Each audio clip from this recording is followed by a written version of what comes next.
Good morning, you all. Good morning. I'm having my coffee here. We're starting in some minutes, okay? Okay.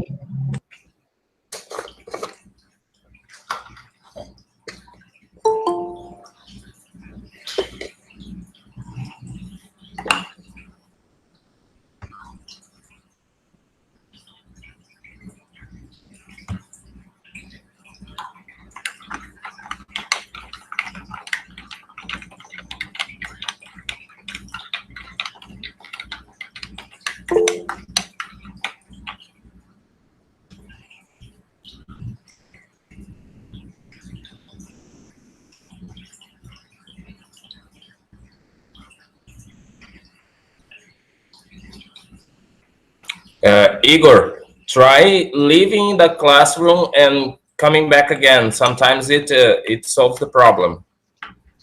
Check if you can work it out this way.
So, good morning, class. How are you guys?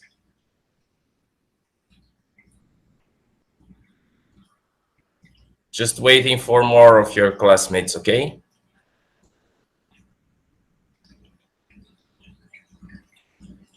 Do you hear me?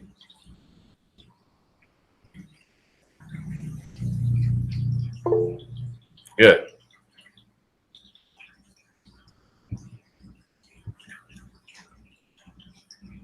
I'll close my video a bit. When we have at least 10 people, we'll be starting.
Hey, Igor, is your microphone working now?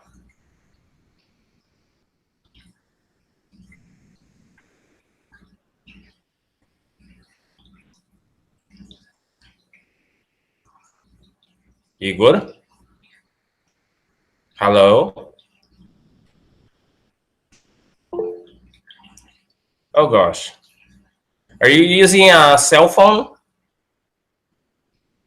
or a laptop?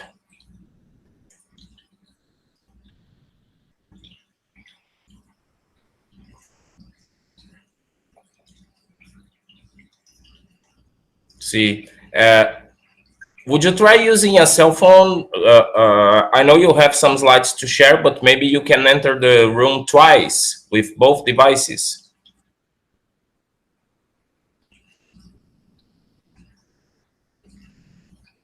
So I think you should go to system config and authorize Meet to use microphone.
Well, where are the other students? Did they oversleep today?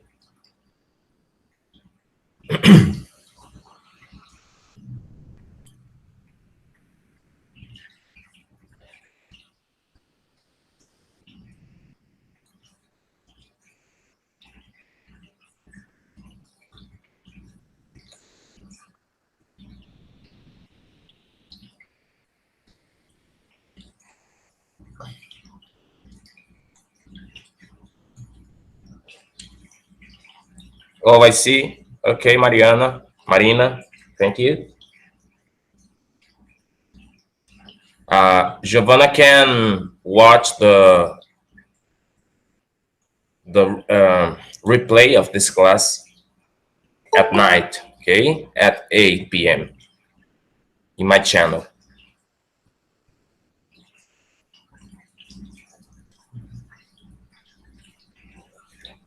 Good morning, Andressa. Good morning.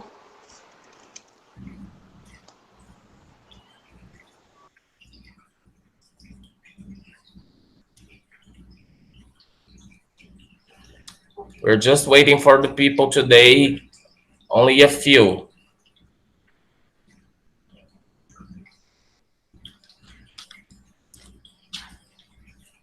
Let's wait 5 minutes more, okay? I have some information to give you about the psychoanalysis lecture by Professor Deborah Damasceno. When the whole students come, I'll be talking about it. I think you'll like it. And you can invite other people who are interested in psychoanalysis, in discourse analysis, to attend this class on my YouTube channel if you wish, okay?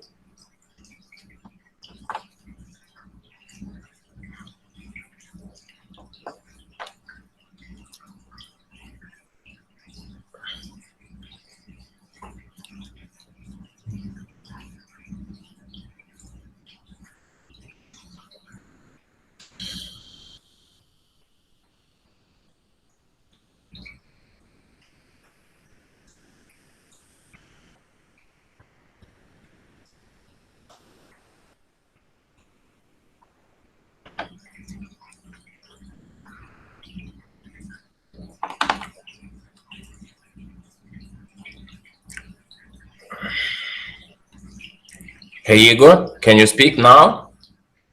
Eu tô usando o celular agora. É porque eu Oh, tava good, tentando ver o que foi, mas vamos sim. good. Do you have slides to show today?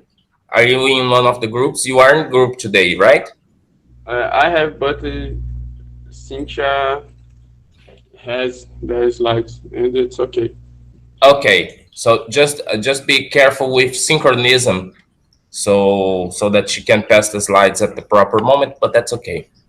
So we have 7 people. I like to have at least 10 people, but with me, which means 9 students. But let's wait for 2 more people. So, no problem, teacher.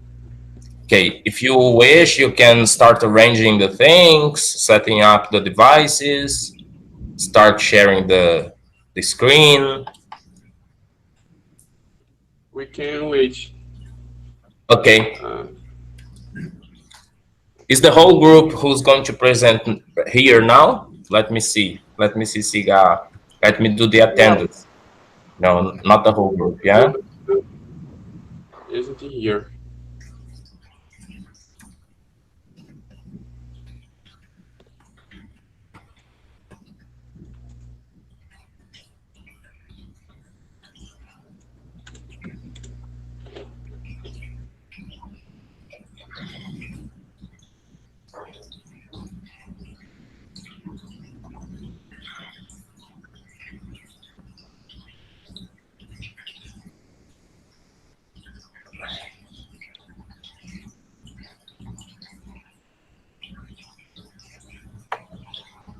And today is Andressa, Cynthia, Igor, and Jonathan. I think only Jonathan is missing, right? Yes. Okay, let's wait for Jonathan and get the chapter. I'll open chapter 3 here.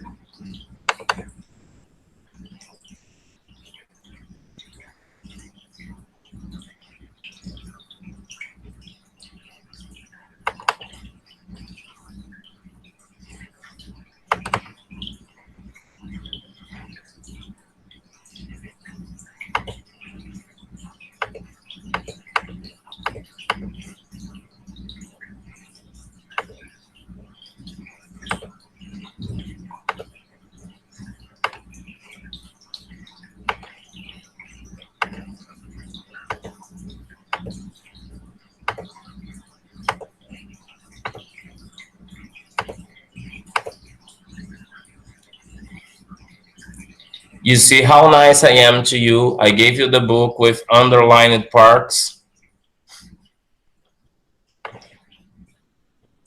It was really a pain in the neck to scan all those pages and to get this book from the library.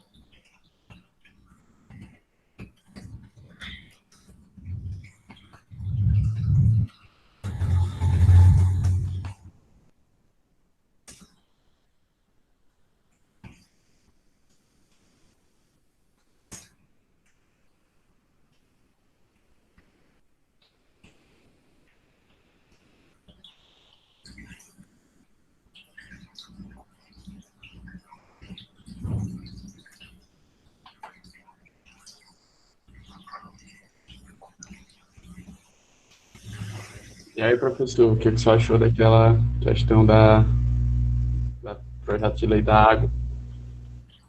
O que eu achei da questão da privatização da água,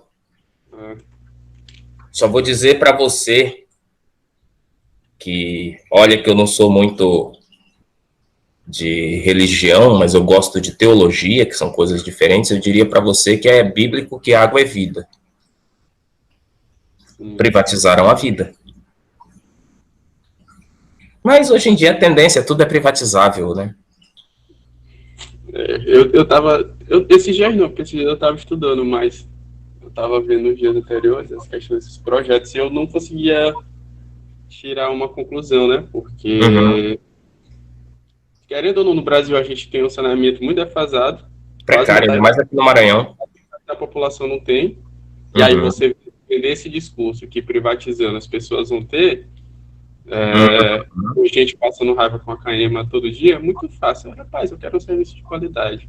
A Miriam Leitão, esse pessoal, a Natuza Neri, eu assisto muito a Globo News até para entender o discurso do, digamos assim, do campo que pensa diferente. Estavam celebrando, né? A gente vê que eles batem muito no Bolsonaro, mas eles poupam muito Paulo Guedes, porque o sonho da Rede Globo é ter um governo Bolsonaro sem Bolsonaro. Sim. Bolsonaro não é que ele não tem tu, vai tu. Eles queriam Alckmin, né? Eles queriam Alckmin, mas o Alckmin é um picolé de chuchu sem sal nem açúcar, né? Sim.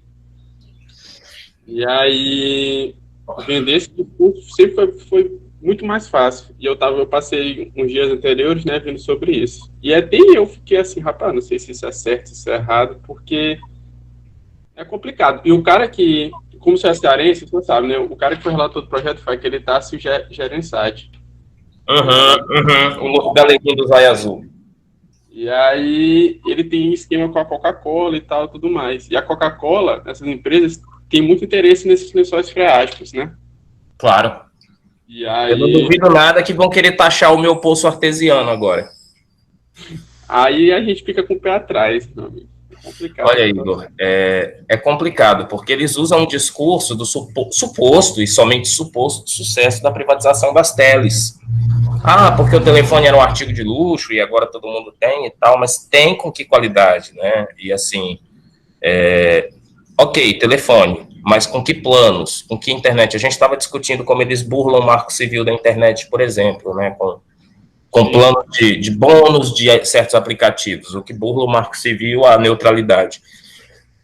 O acesso também. Aqui onde eu moro, aqui no Jardim Turu, até outro dia não tinha fibra ótica. Eu mudei para cá em 2011, eu passava com internet via rádio até o ano passado, né? E é um bairro de classe, não se pode dizer que é um bairro muito pobre, é um bairro de classe média baixa, mas São Luís tem bolsões de exclusão digital e eu acho que toda a Amazônia é legal, até por conta da questão de infraestrutura de fibra ótica. É muito complicado você falar em sucesso da privatização das teles. Sucesso para quem? Né? Você vai no interior, aí diz, não, rapaz, a internet pega bem lá na praça. Aí, rapaz, cara, vai todo mundo para praça. Em casa, qual é o sentido disso? Vai todo mundo para praça. Aí vai ficar lá com o celular dando sopa lá e chega os caras, faz um arrastãozinho. No interior nem tanto, né? Mas... Sim. Os estados amazônicos, eles sofrem muito com exclusão digital. Porque a rota que vai para a Europa de fibra ótica, salvo engano, ela vai por Fortaleza e ela tira pelo cabo submarino, né? Direto para a Europa. E a gente fica aqui meio que... Ao que eu sabia lá em Belém, por exemplo, boa parte da internet chegava via satélite e era redistribuída por cabo blindado, né?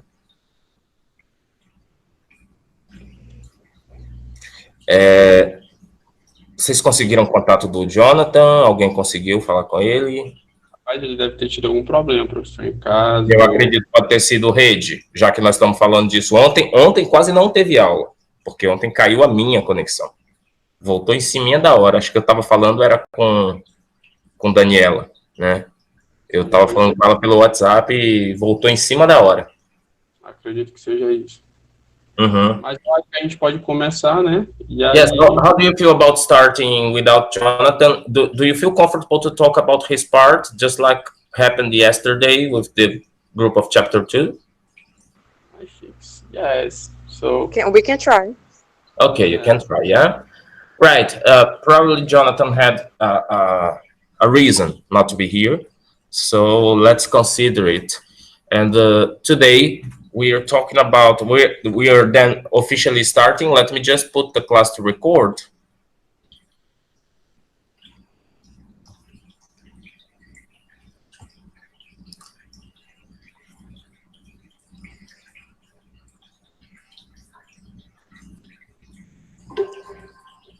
Okay, so we are now officially starting, class 7, Language, Culture, and Identity. Today's topic is Philipson's chapter 3, entitled, just a moment, Linguistic Imperialism, Theoretical Foundations. So today, the group of students who is going to present is composed by Andressa, Cynthia, Igor, and Jonathan, which unfortunately is not here yet. Maybe he's coming. So I'll leave you the screen, okay? You can start whenever you wish.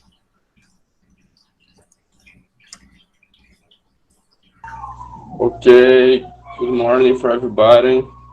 Sorry for any sound here, and for my English is not better, but we will try make a good explanation of that. Everybody's English is good if it communicates well. Don't worry. Okay, sure. So we we part of the test is chapter 3, linguistic parallelism theoretical foundations, and it is the part very technically of the test with terms that we can discuss, and you can pass, Cynthia, please. So in the beginning of the test, the Philipson says of the many basic terms that we use in analysis of language and the imperialism are ideologically loaded, and every analysis that we do of the European history and the tribes and the people have ideological load. So doesn't exist escola sem partido in analysis of language. And they reflect European vision of these things. And that Philip will say that we have 3 points to is necessary know for understand. Let's Presvec. He used Presvec. Is correct, teacher? This name? He uses, sorry? Presvec, the name of how to. I don't know. Can you write it down in the chat, please, if you could? Wait. Ray, are you right? Ray's right. This is the how to that say these things. Self Preisberg. I don't know. Maybe it's German. I don't know. My German is horrible. First, he said self-exaltation on the part of dominant group, which creates an idealistic image of itself. Uh, this is the the great part of the racism that is in linguistic things. So when a dominant group make a self-presentation of his history and culture. Mhm. We can look in United States actually, and uh, Germany with Nazism, and many examples are in the history. So he said that the evaluation of the dominated group and the suppression and stagnation of its culture, institutions, life stories, and ideas. This is very, how can I say, corriqueiro.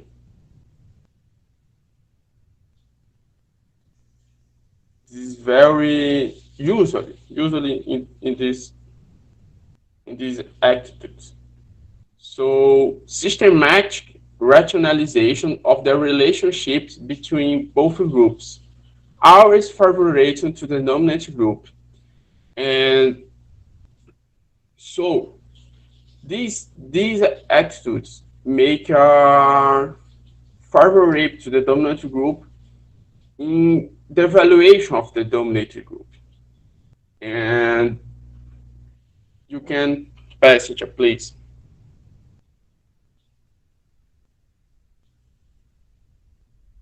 There is a part in the test that he talk about indigenous people, and I think that these examples are very decent for us.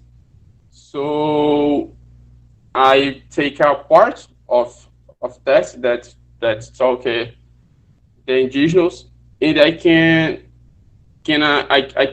use a Brazilian example. So in test he said the indigenous North American have broke with the Eurocentric label, Red Indians, with its racist associations, and now call themselves Native American people. Então essa parte eu vou falar em português para ficar bem claro.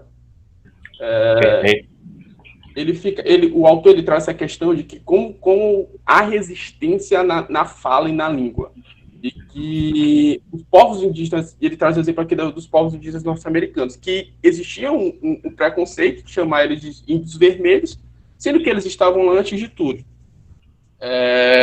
Então, eles ressignificaram esse significado. De ressignificar essa palavra, essa forma de se chamar. E eu perguntei conversei com um amigo meu que ele é indígena, que no caso era da cidade de Grajaú, e agora ele está fazendo direito no Pará, faz lá, está no DCE, e trabalha muito nessa questão da resistência dos povos indígenas. O FPA ou Unifespa? O FPA. O FPA. Então, eu perguntei para ele se ele podia dar uma explicação sobre essa questão da língua. Aí ele gravou um áudio, mais ou menos 5 minutos. Eu tentei editar melhor na Audacity para ficar legível, e ele fala dessa questão dos grupos linguísticos no Brasil e como a língua ela vai se perdendo ao longo desses tempos, para a gente ter uma noção mais próxima da nossa realidade disso. Porque às vezes a gente fala dos norte-americanos, mas isso aconteceu aqui. E essa questão do linguicismo, da perda da linguística. Então, eu vou deixar ele falar porque ele explica muito bem. O nome dele é Thelmisto Guajajara, ele é Guajajara, e traz uma parte dessa questão do conhecimento. Tem um mapinha aí também que ele enviou, questão dos grupos linguísticos, na época de 1500. Então, acho que Cintia aí pode dar o start, por favor.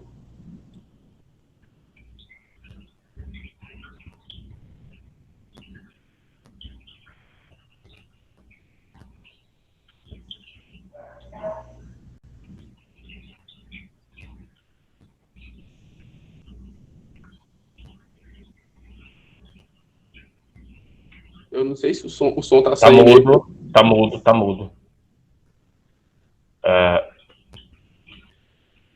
Talvez vocês tenham que aumentar o volume. Ou habilitar o compartilhamento de áudio.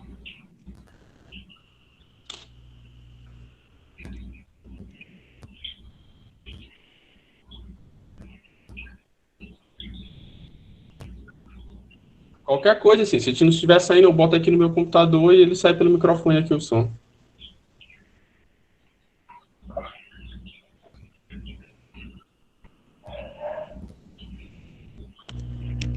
Ok.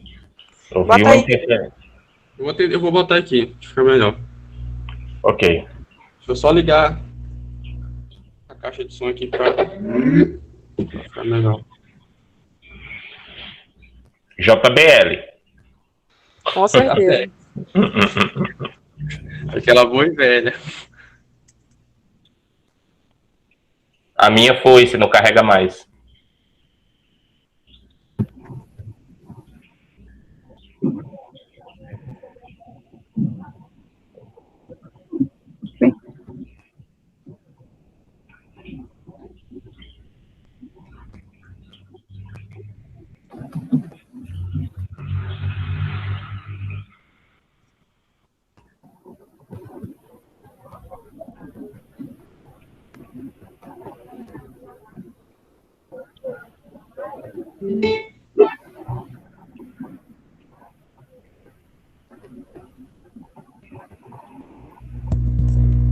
Deixa eu te falar. Existe uma matéria, vou até te indicar para tu ler, da BBC, que ela fez uma pesquisa em que ela indica que 190 etnias estão em extinção pelo processo de polarização. Muitas das línguas, elas foram extintas não é a palavra, mas elas foram esquecidas das suas comunidades, muito a ver com a religião. A religião falou que a língua que os indígenas falavam era a língua profana, era a língua do diabo, esse tipo. E acabaram caindo nessa ideia. E aí, eu vou te passar um mapa que eu tenho das línguas existentes desde 1500.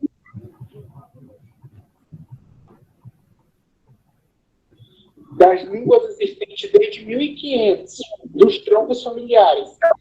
Nesse mapa do Brasil predomina muito o Tupi-Guarani, né? E que ele se tornou o tronco onde tem maior referência de etnias, principalmente em Guajajaras, né? Nós que somos da linhagem dos Teneterraras, onde se dividimos entre os Tembés, que falam do Tupi-Guarani, e os Guajajaras que falam do Tupi-Guarani, mantendo as mesmas tradições através da língua. Então, as línguas indígenas, hoje, as mais próximas que a gente tem aqui do Maranhão, são os Tremembés, que era uma língua existente de 1500 e que, ao longo disso tudo, foram sendo esquecidas. Né? E hoje eles conseguem se reconhecer dentro da cidade, das suas comunidades, e a partir disso estão na luta para resgatar a sua cultura. Então, assim, eu vou te passar o link, sei que tem muito explicadinho direitinho, eu gosto muito desse link, e dou muito exemplo como ele. O processo de descolonização ainda não parou. Muitas línguas se perderam, até mesmo dentro de cartórios, para ter noção. Vários indígenas têm nomes do Tupi, né? Tem nome da etnia, por exemplo. Eu tenho um nome indígena. Meu nome indígena não é Theo, é Auaité.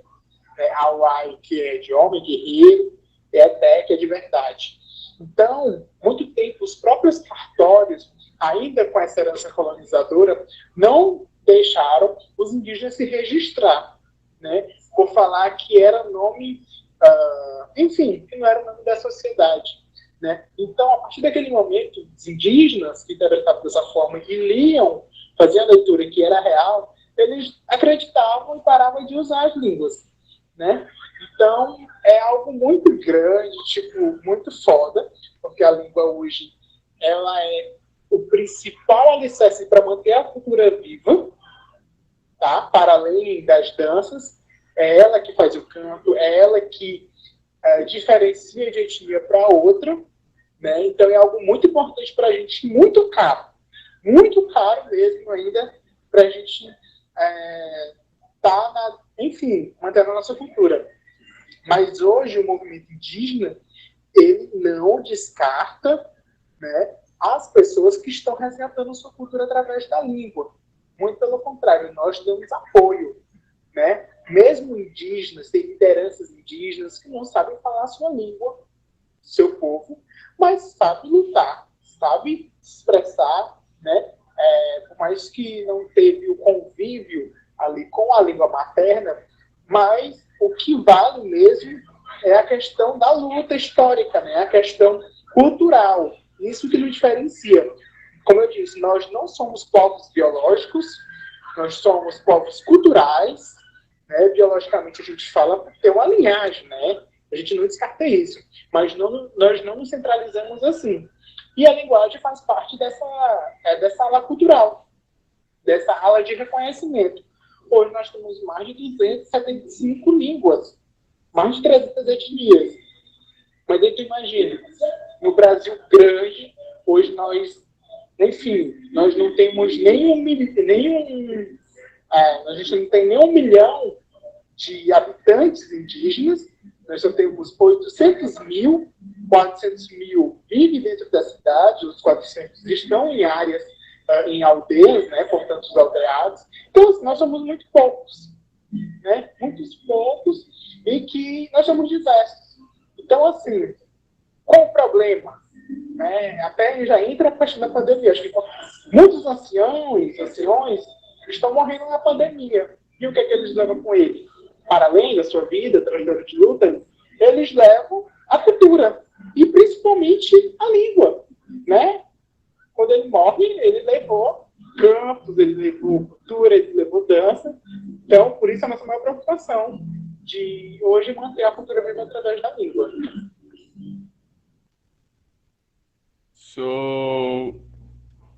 Bem, essa questão, eu achei esse áudio muito bom, porque ele traz muito bem essa questão da questão aqui do Brasil mesmo, dos povos indígenas. Fala da questão do Tupi-Guarani,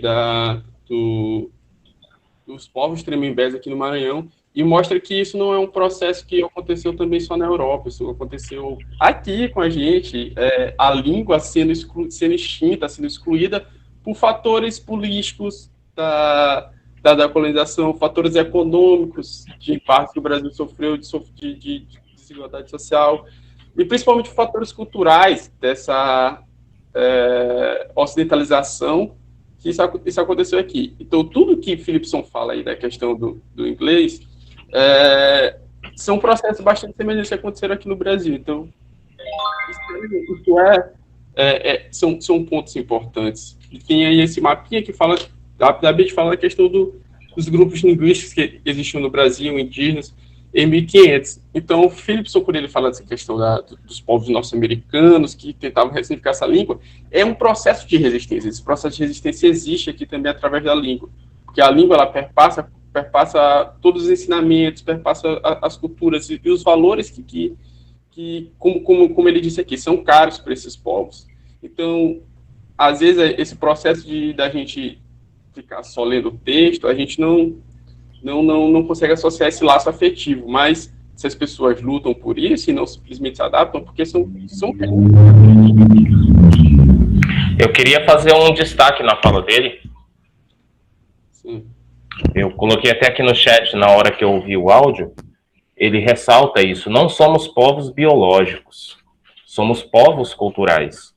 O que justifica, né, e exemplifica o confronto que Laraia faz ao determinismo biológico, né, em detrimento do processo de endoculturação, né.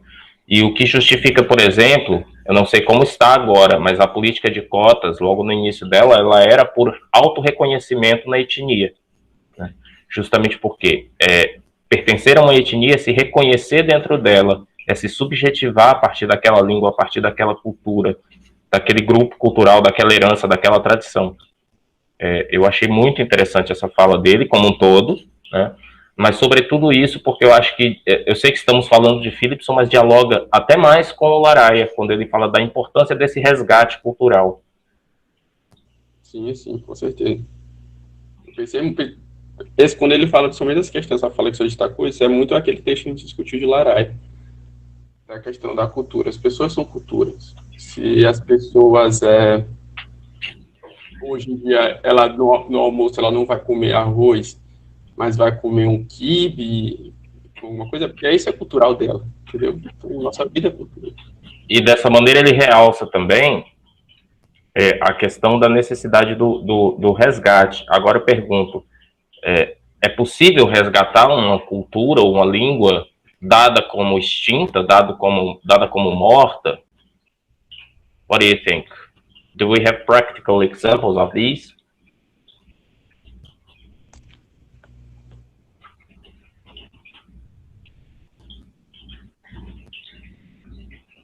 It's a question for you all, okay?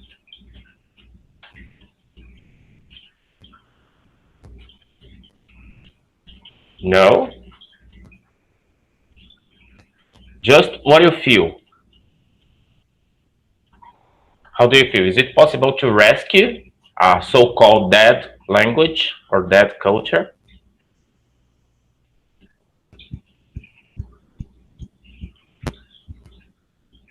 Think of the case of Israel. What language do they speak?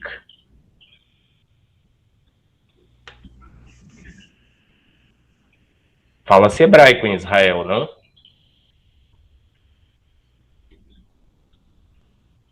Hello, do you hear me? Yeah. So Hebrew was considered an extinct language for quite a long time, but with the work of linguists, it's possible to rescue at least parts of the language based on classic texts. So if you have written texts, it would be an easier task. Not that easy. I don't mean it's easy, but less difficult. Uh, if you have a written tradition, it's possible to preserve. But anyway, just an example. It's a tendency now that people, and he talks about that, people are working, these oppressed people, these people who had their languages suppressed, who had their languages threatened, they are resisting, trying to engage in a process that they call decolonization. Okay, decolonization is an attitude towards your culture, your language, uh, in an attempt to praise it, to give it value, to reinforce its importance and engage people in cultivating culture as cultivating their culture. Okay, so you can go on with your presentation. So thanks, teacher. And okay, this part. Okay, can you pass it? Thanks. So Philipson say about tribe and dialect. They both express the way that dominant group differentiates itself from a stigmatizes the dominated group. And he said that the rule is that we are a nation with a language, whereas they are tribals with dialects. So he had this different difference in the Philipson say.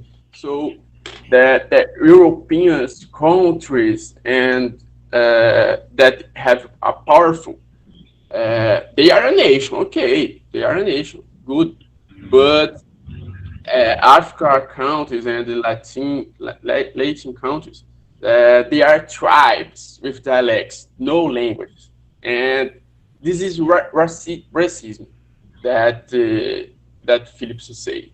It's racism. So and the language is dialect which has succeeded politically. Calvert say this. Calvert Calvert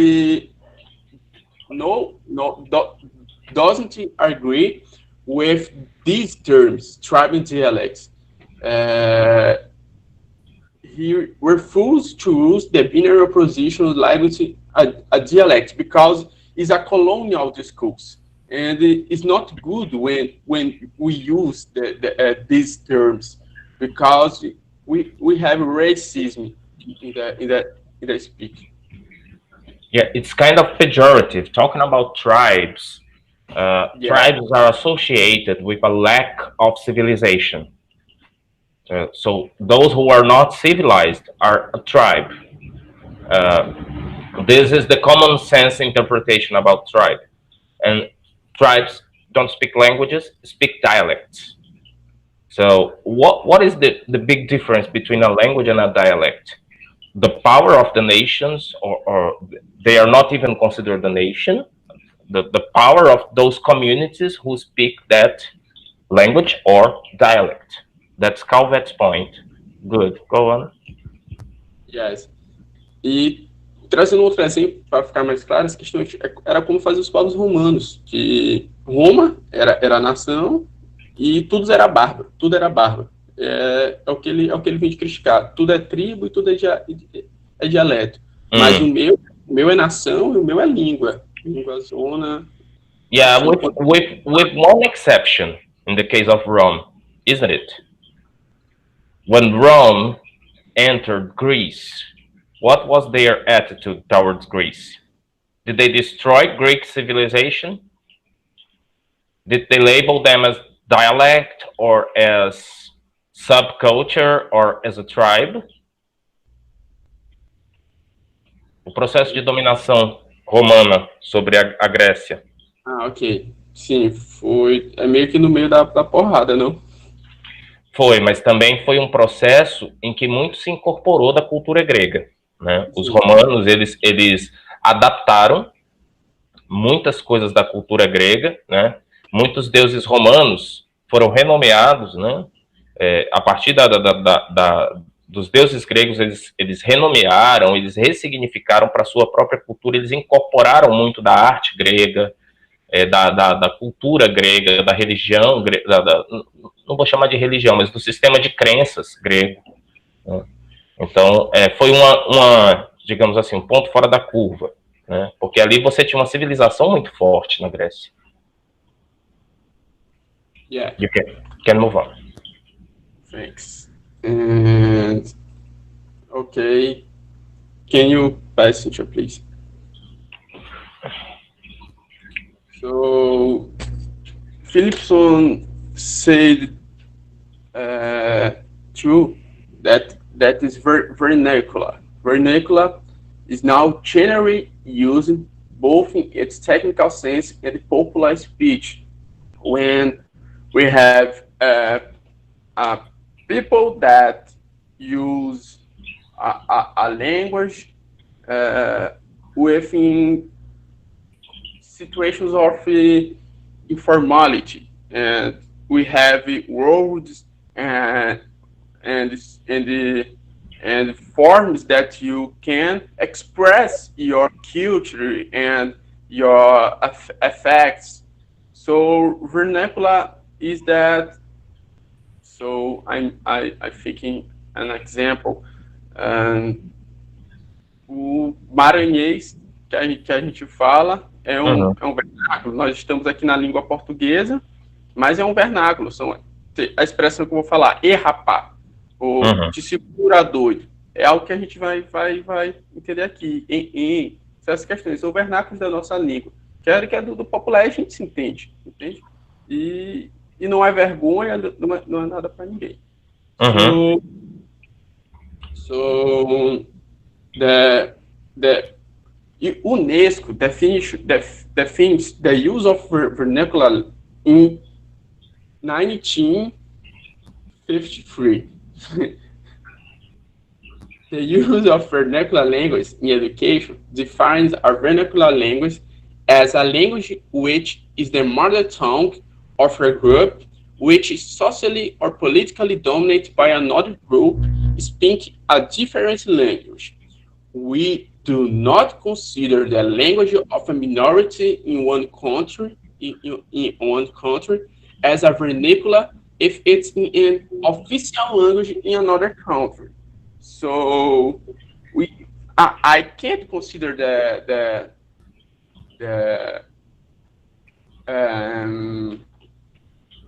so I think French that speak in streets of Paris with as a vernacular language if it's a official language in another country.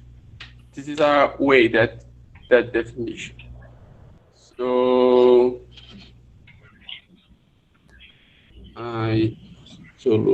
so Philipson said about two definitions: a national language and official language. In the case, national language is the language of a political, social, and cultural entity. And official language is a language used in business, legislative, executive, and judicial. But Martini say that how problematic are the reality behind 10 when African linguistic resources are neglected. In Africa, very few national languages are official languages, and the usual practice of the majority of our states is to honor the foreign European language with the exclusive status of official language. The result is that the linguistic heritage of the nation is undervalued and marginalized. So we need a very caution, very attention with the definitions of language. because usually we have racism and uh, and pre- and prejudice with your other nation. We need very attention. And língua franca, we discussed it with Laraya. Philipson said that a língua franca that is used for communication between different group of people, it is speaking a different language. It's like a bidding, right, teacher? Yes, lingua franca, if we have a large number of people speaking it, and it's passed through generations, it becomes a pidgin. Pidgin means language of contact. Yes. So língua franca uh, uh, is a language that one a place that we have two or more groups, and we need a communication between, and they use a língua franca. Mhm. A lingua franca can become a pidgin, and if one generation is born speaking that pidgin may develop into a Creole, which is the case, for example, in Haiti. They speak a Creole of French, which is basically the grammar of the dominant language permeated with the lexicon of other minority languages. Okay. Okay, thanks. So, can you guys please? Thanks.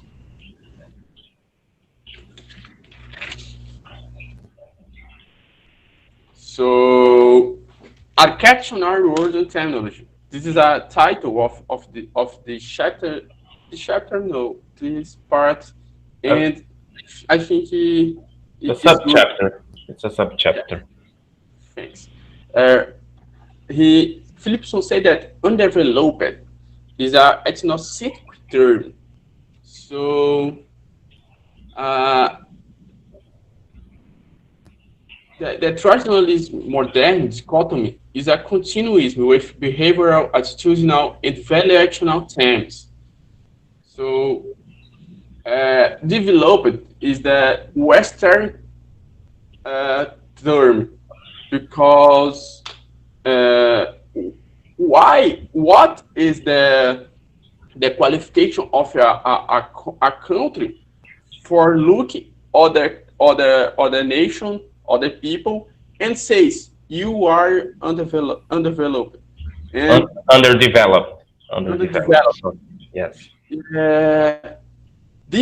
Uh, this term has a racism and prejudice, and Philipson critiques these terms.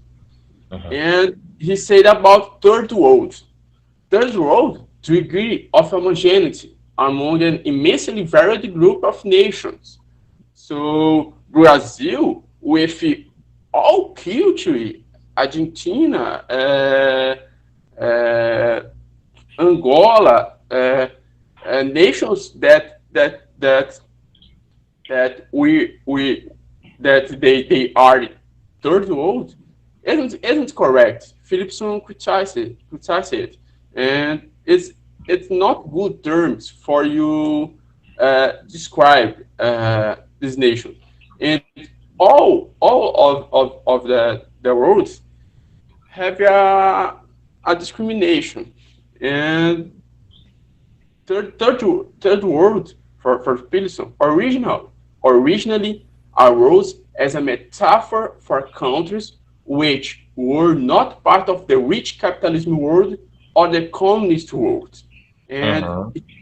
he is in fact, and the rich, the great nations with money, and the nations that are communism is wrong, is bad, and Mhm.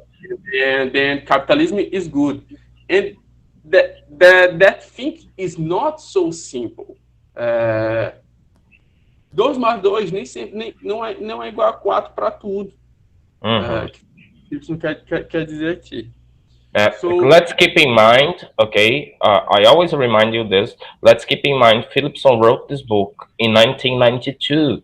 So he is talking from the perspective of someone who is an observer of the end of the Soviet Union. He is observing the decay of communism in the East and the rise of globalized capitalism on the West. Okay, I just want to contextualize this because Philipson couldn't predict that much the kind of economy, globalized economy we have nowadays. Okay, so he's talking from the perspective of someone who is seeing the decay of the Soviet Union and the rise of global capitalism, but at the very beginning of this process. Okay. Yeah, and just a remark. The nation says that third world are the nations as non-aligned, non-industrial, ex-colonial, to the populist and peripheral, marginal, and dependent. And this is a classification for the university. So, okay. Vamos usar uma metáfora de Bauman aqui para explicar. Talvez o que Philipson recusa como subdesenvolvido ou como terceiro mundo, Bauman faz uma outra metáfora na sua obra Cegueira Moral, que ele escreve em diálogo com Leônidas Donskis. Ele fala em os de dentro e os de fora. E quando ele fala em os de dentro e os de fora, ele está falando os de dentro do sistema, do grande sistema do capital, os detentores do capital, e aqueles que estão excluídos das decisões, das grandes negociações, né? Isso serve tanto para países, nações, grupos étnicos, como serve para indivíduos. Se a gente for pegar bem ao pé da letra, é o marxismo, é a metáfora da luta de classes, ressignificada em uma nova terminologia. E é interessante entender que, quando o Philipson fala essas questões, não é que ele negue que a fome, que a desigualdade social maior nesses países. A questão é de como isso foi construído. E de como esses termos reforçam essa imagem. E como esses termos, eles inviabilizam o crescimento, porque eles mantêm um sistema de distinção entre nações e pouco constroem para um restabelecimento dessas nações que historicamente foram usurpadas. Então, ele atenta para essa questão da nossa língua, da nossa fala, e de como as coisas vão surgindo de um modo sutil, que as engrenagens da história vão reforçando essas questões e esses termos. E é isso que ele propõe para rever. Muito bom, Igor. So, continue. Can you pass, please? Thanks. So, he said about imperialism. The girls will talk English imperialism. I will talk about more imperialism, supra-sul. The imperialism powers ascribed to themselves a missionary role, which was based on explicit racist premise. And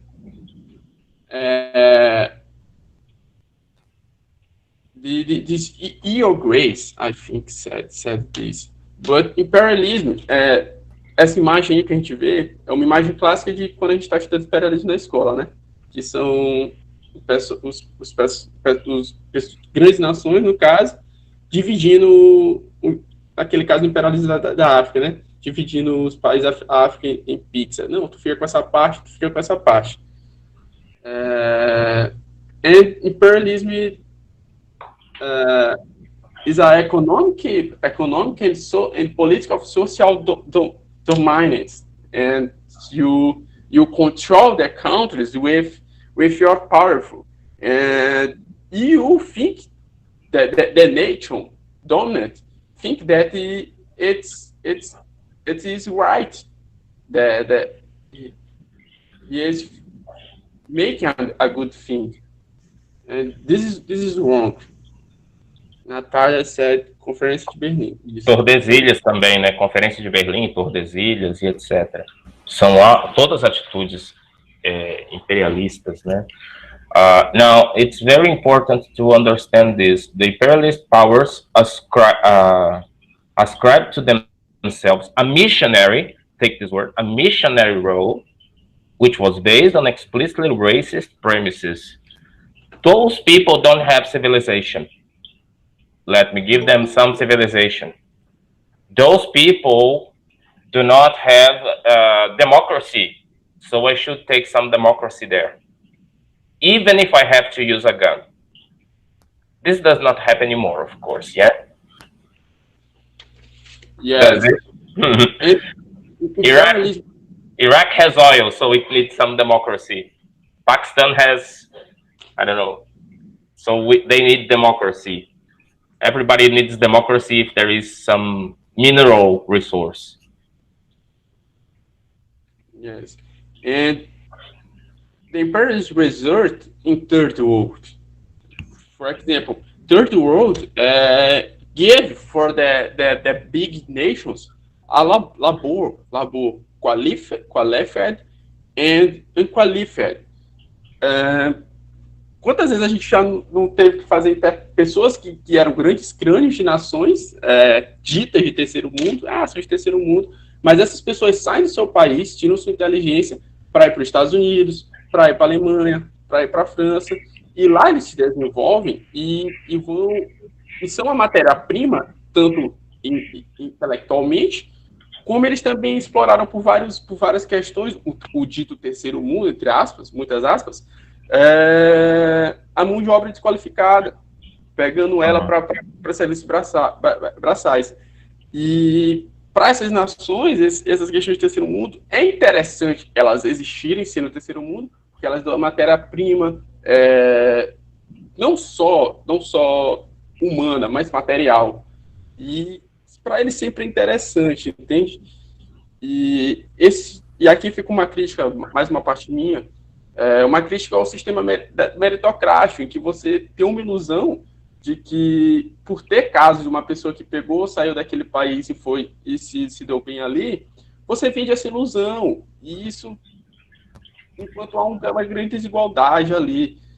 E eu, particularmente, não acho isso normal. Não acho normal você ter entre 100, um que sai e se dá bem, e 90 ali ficam numa mesmice, enquanto em um outro país, 80 se dão bem e só 20 se dá mal. O que há de justo desse sistema humanitário?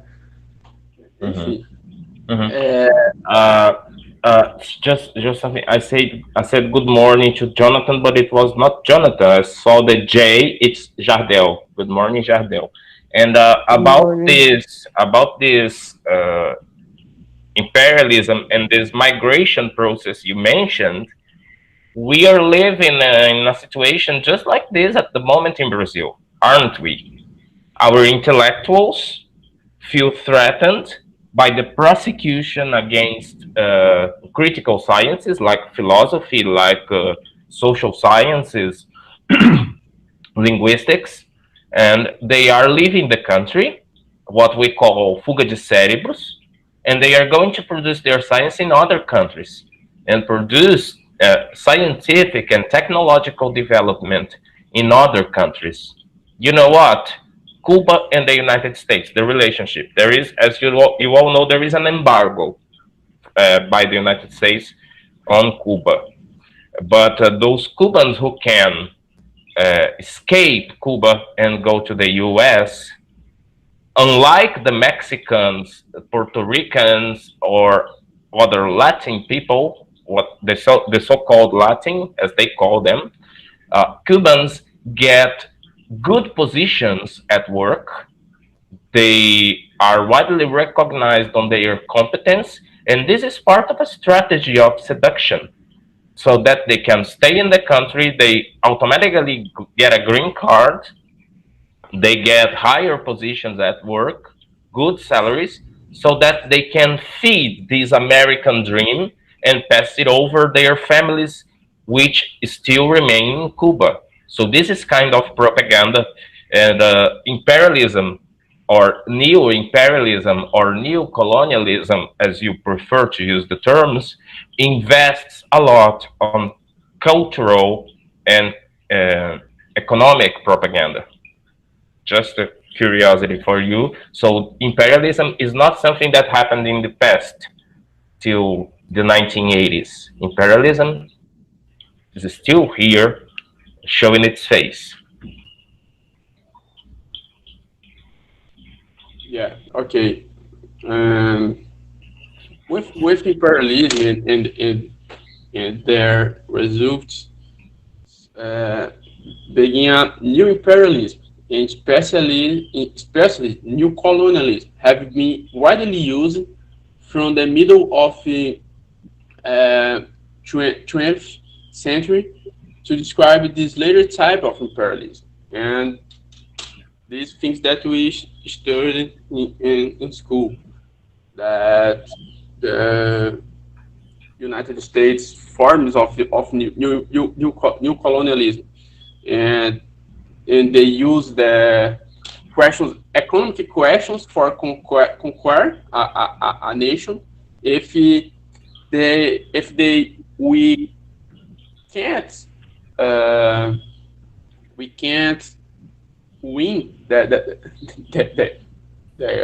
nation, so they will use the military power.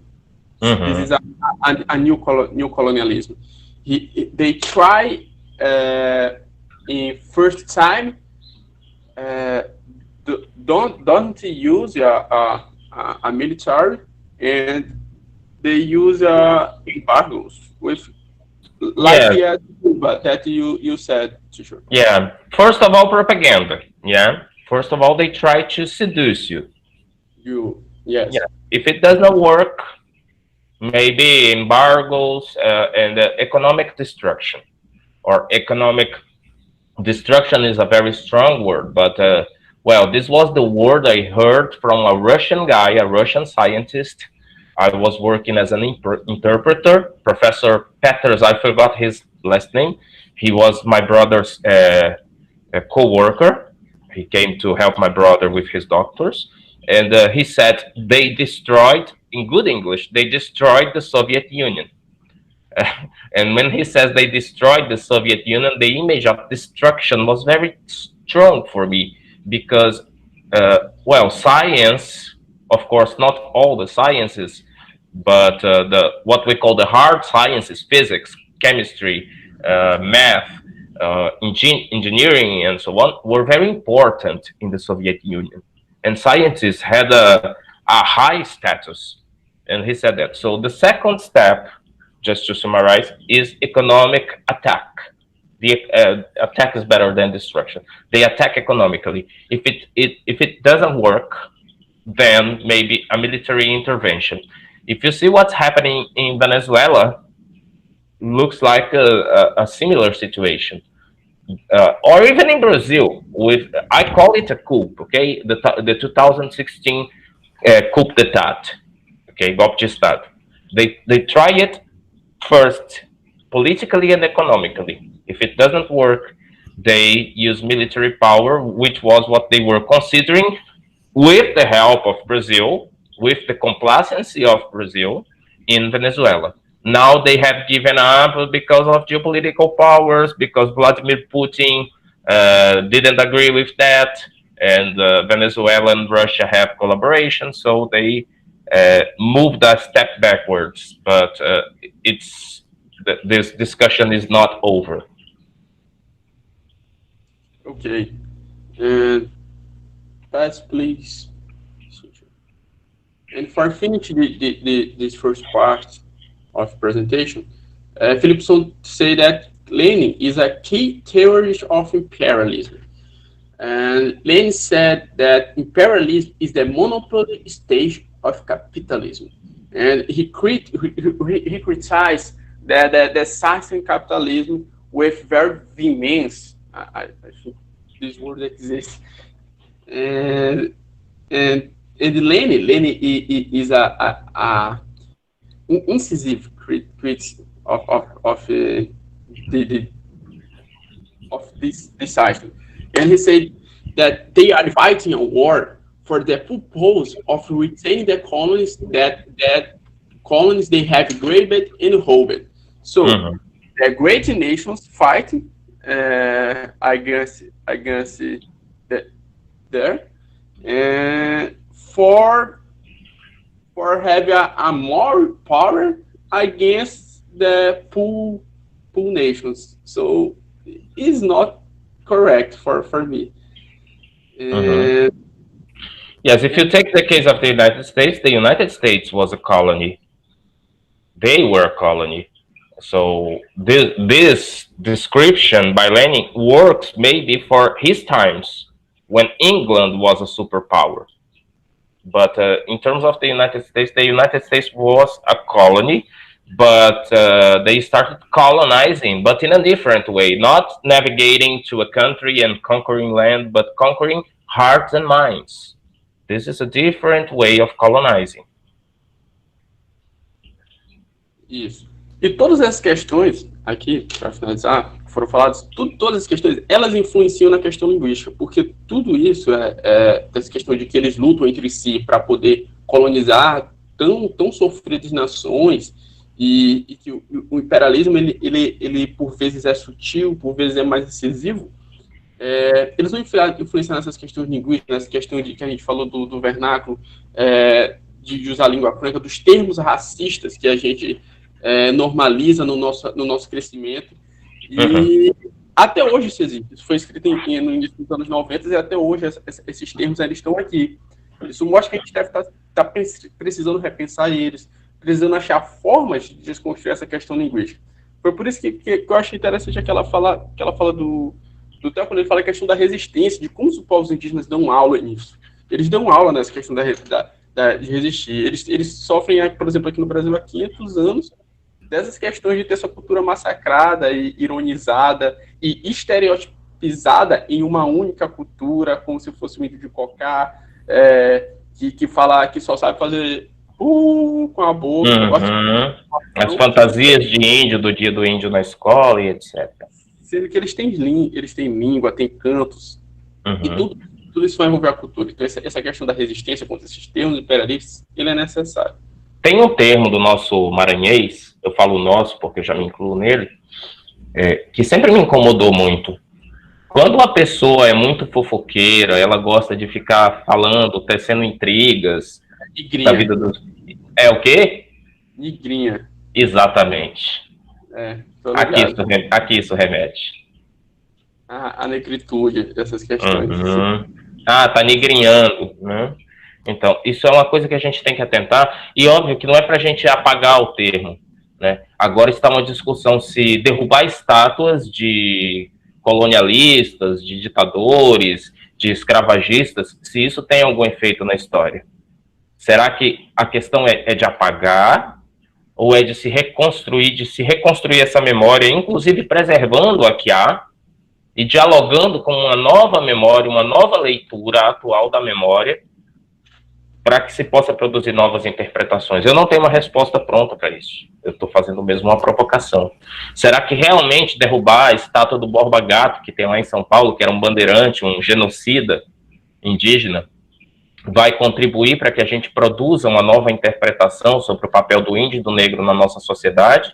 Ou será que simplesmente vai contribuir para o apagamento e para o reforço do mito do brasileiro como homem cordial, miscigenado, que sempre conviveu bem entre etnias? Paira uma dúvida no ar, né? E nós não temos controle desse processo, mas nós podemos refletir sobre ele. Yes. And for finish, this is the first part. I think that I am extended. Eu me estendi. Não prova. Eu acho que a parte agora seria do Jonathan, né? Mas como eu acho que ele teve algum problema no code. No problem. Go on. É isso. E aí, meninas? Bom dia.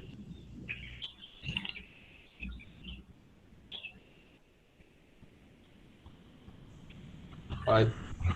Uh, Andressa, tu vai falar dessa parte?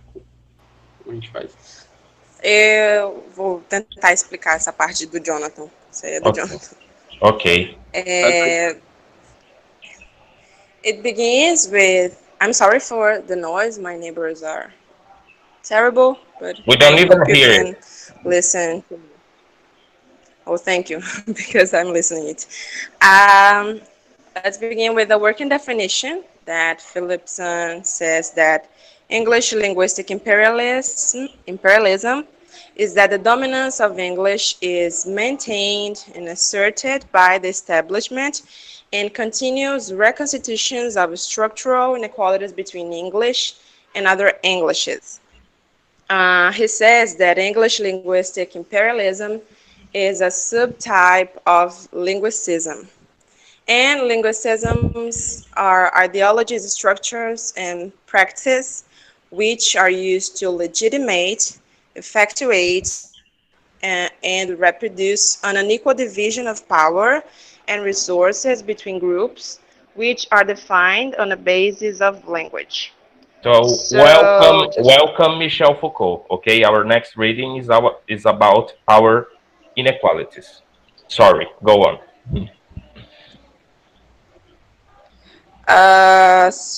just 1 second. It says that this is a type of sublingualism, Mhm. and he also gives examples that, for example, linguicism occurs when there's a policy for helping, supporting several languages, but you give preference to just one, which is usually English. Um, I think, what else?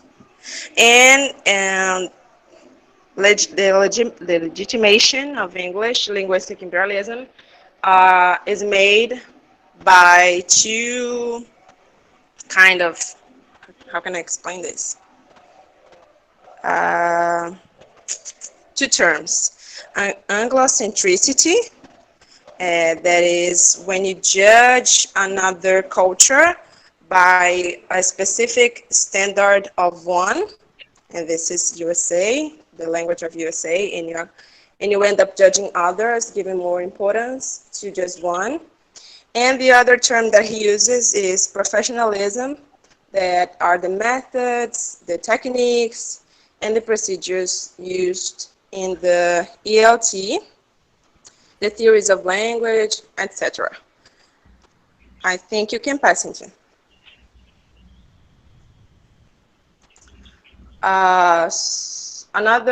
He said that English linguistic imperialism is a subtype of linguicism, but is also a subtype of cultural imperialism. I'm not going to talk a lot about it because Cynthia is going to explain to you later what is cultural imperialism. And he cites 6 examples of imperialism, like economical, political, and they say that they are all linked together. And what else? Imperialism is a type of relationship whereby one society or collectivity can dominate another, just as I exampled before and gave this explanation.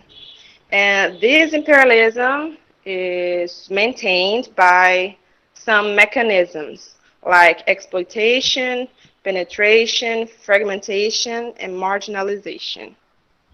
This is what he explains. Good. Keep in mind fragmentation. Just see if I'm not forgetting anything. Okay, the whole class, please keep in mind this term fragmentation. It will be very important for us. Go on. Ok. Ah, pode passar, Cíntia.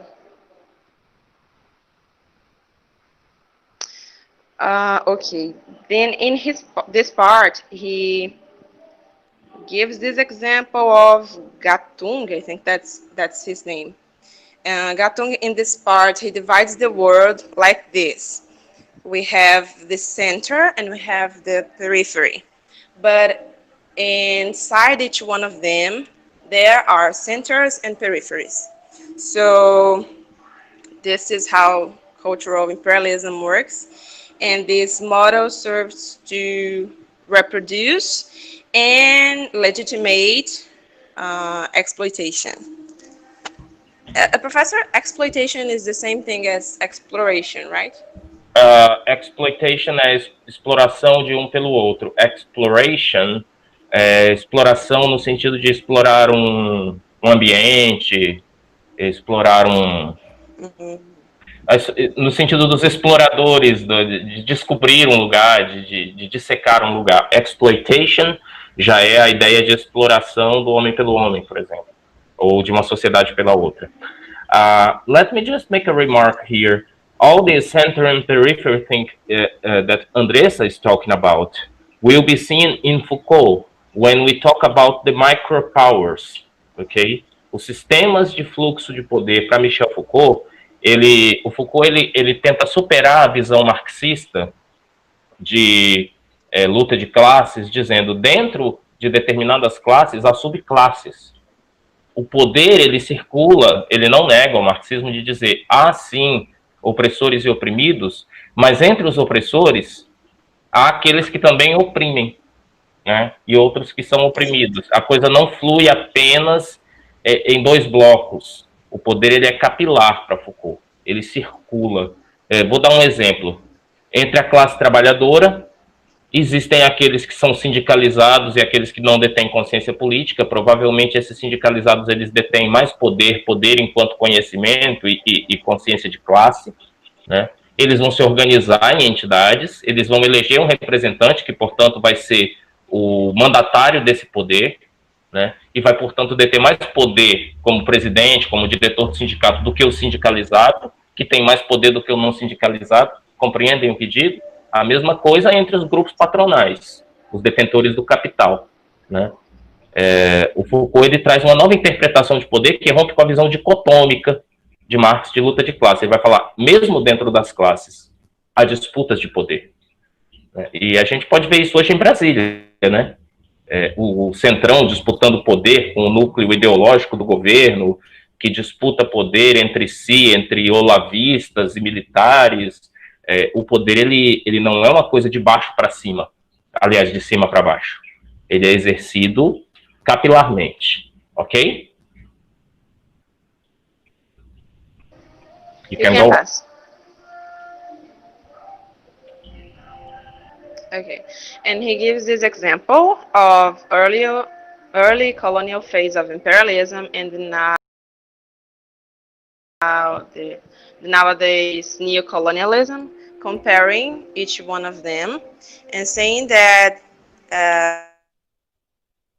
elites were the colonizers, these settlers, administrators, and in the neo-colonialism, the elites are the indigenous that have a strong link or connection with the center.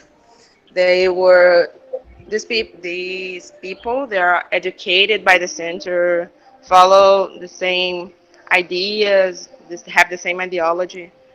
That's the difference between these two. They don't have to belong the to. Imperialists. Sorry, Andressa. Huh? Sorry. I was just saying something and I cut your voice. Sorry. These people don't have to belong to the imperialists, but they are identified with. Okay. Take the case in the Bible of os fariseus, né? Quem entende, quem conhece o texto vai saber. Os fariseus, eles não eram parte do Império Romano, mas eles dialogavam eles administravam aquele povo dominado e eles faziam uma ponte entre dominadores e dominados, exercendo um poder superior em relação aos dominados, mas inferior em relação a quem os dominava. É mais ou menos isso. Se a gente for transpor para hoje, nossas classes dominantes, nossas classes médias, elas atendem imediatamente a interesse de outros grupos mais dominantes que elas, economicamente mais poderosos, de nações mais poderosas. São exemplos práticos do que a Andressa está colocando, ok? Andressa, desculpa por te interromper, pode seguir. No problem. And the imperialist control can be exerted, I think that's it, by means of sticks, imposition, force, carrots, bargaining, and ideas, persuasion. And I think that's very interesting when he puts the linguistic imperialism as one that is inside each other, every kind of imperialism, political, economical, military. And why do you think that this happens? That's the first question I'm asking. That why linguistic imperialism permeates all types of imperialisms. That's it. Class?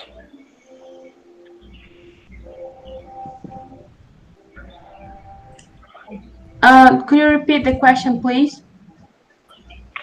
Okay. The linguistic, Philipson says that the linguistic imperialism permeates all types of imperialism, economical, political. Why? I think because it's something more. Did you understand? Yeah, I think because it's something more like how to suit you, right?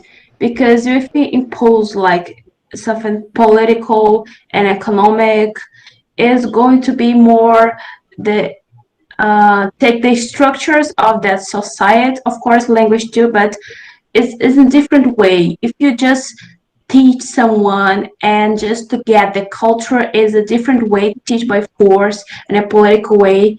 And besides that, language brings cultural meaning, and it means that give you the opportunity.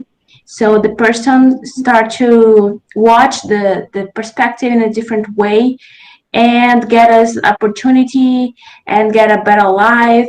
And oh, see that the culture is different for ours, but I don't know if it's better or not. They kind of different. You know what I mean? Good. Yes, yes. For me, because Someone else wants language, to say something? for me, because language is power.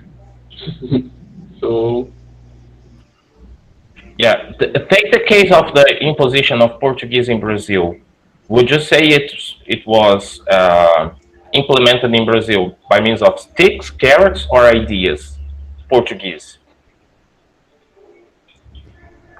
both, or two of them, or three of them. What do you think? I guess there was a lot of imposition here. Mm-hmm. We have we had a lot of oppression with the original people, the original language that we have here. But Mm-hmm. of course, I think we can also say that we had the other the two as well. Yeah, but mainly the sticks. Yeah, but also the bargaining. Yes, yes, exactly. When the Jesuitas came here, Mm-hmm. they came to teach. They came to Yeah. teach with a purpose. What was the purpose? Substituting the religious system of the original people by Christianism. So this way they could use the idea of a God and of punishment, of divine punishment, to implement their cultural domination. So it was also bargaining because people who learned Portuguese were considered as Christians, and now they have a soul. And having a soul means they cannot be slaves. You see what I mean? So Yes. I'm saving you from slavery, but to be saved, you have to take my God. It's also a bargaining process. I think ideas, persuasion, was not the case in colonial Brazil, but certainly sticks and carrots were both implemented here. Mainly sticks, but also the carrots.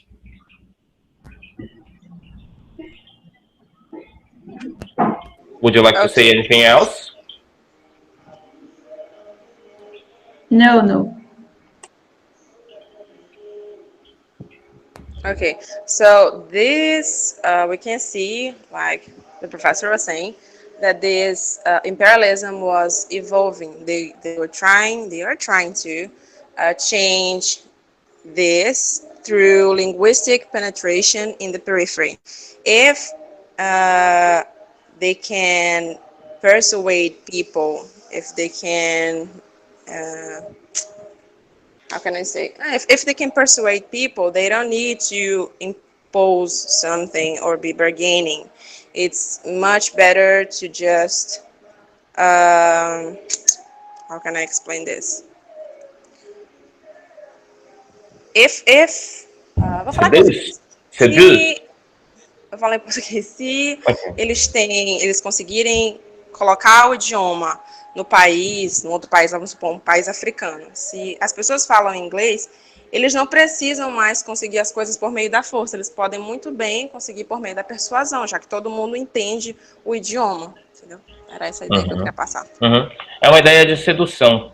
Essa ideia de sedução Exatamente. está presente entre nós. Inglês como um dispositivo que vai te permitir uma ascensão rápida na carreira, o inglês como uma ferramenta de inclusão para se tornar, como diz o slogan das escolas de inglês, se tornar cidadão do mundo, para poder ter mobilidade, mobilidade física, mobilidade econômica, mobilidade social, né? Tudo isso é parte da persuasão, né? Do ganho por meio das ideias. E quando falamos em ideias, é uma propaganda ideológica, né? No sentido estrito do termo mesmo, de valorizar uma determinada língua como uma língua de prestígio, uma língua dita universal, uma língua que, sendo universal, ao falá-la, você também se universaliza. É o autoinvestimento do homem neoliberal. You can go on, Cynthia. Pode passar, Cintia. É a Andressa que está falando. E na última parte aí, ele fala da questão, novamente, sempre repetindo muito, eu estou repetindo, mas é porque no texto também tem muito isso, essa questão de que como o imperialismo linguístico está dentro e ligado com as outras formas de imperialismo, cultural, social. E aí, nesse último, na questão do imperialismo linguístico ligado ao imperialismo social, é básico, né? Como é que a gente aprende as coisas, as normas, o que é certo, o que é errado, um modelo de comportamento, né? Por meio de que a gente aprende? Por meio da língua. Então, por isso que ele fala que o imperialismo linguístico está muito ligado a todos os outros, inclusive cultural e social. Imperialismo cultural e social.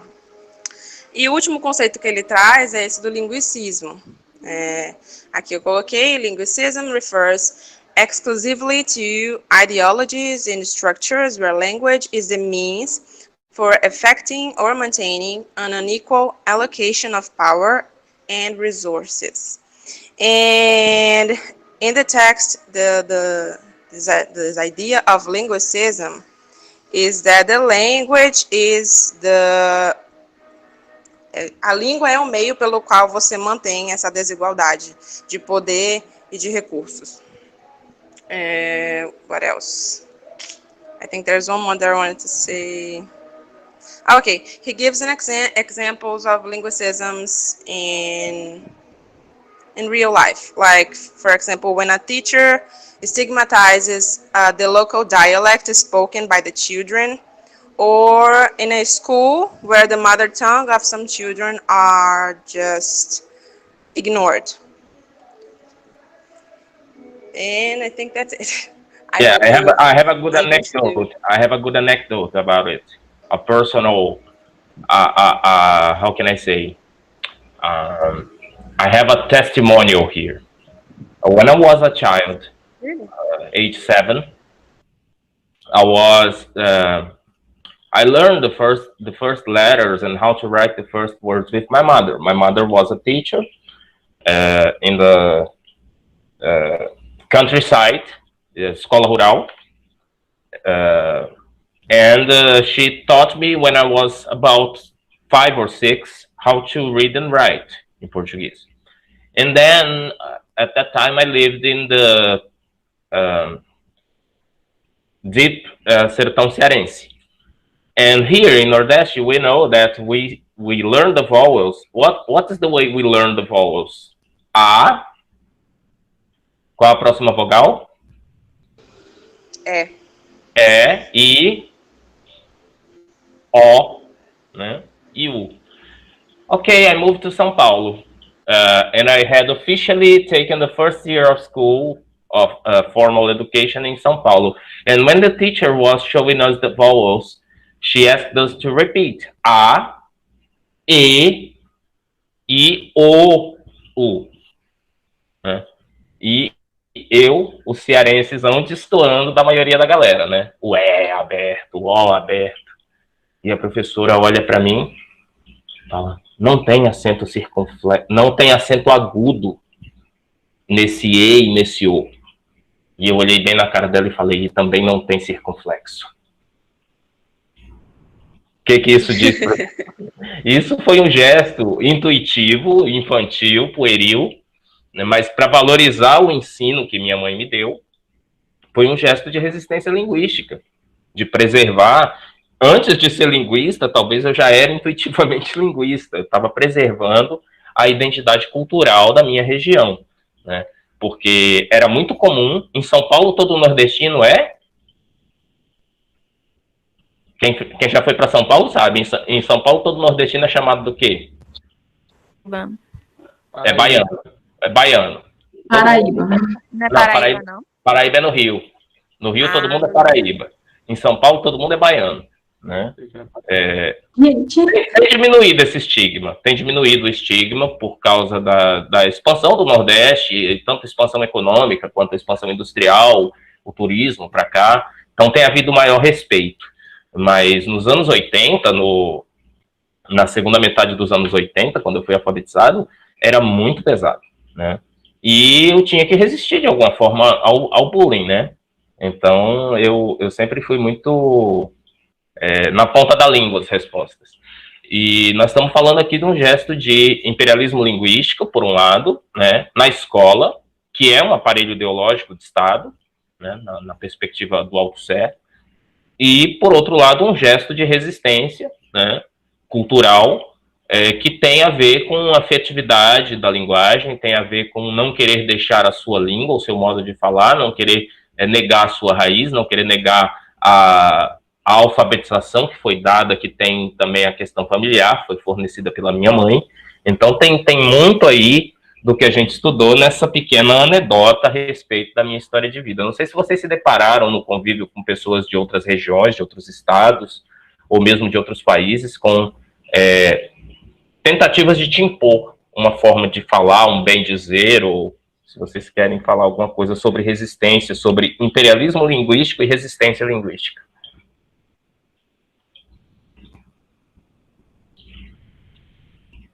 Podemos então seguir com a apresentação. Ok.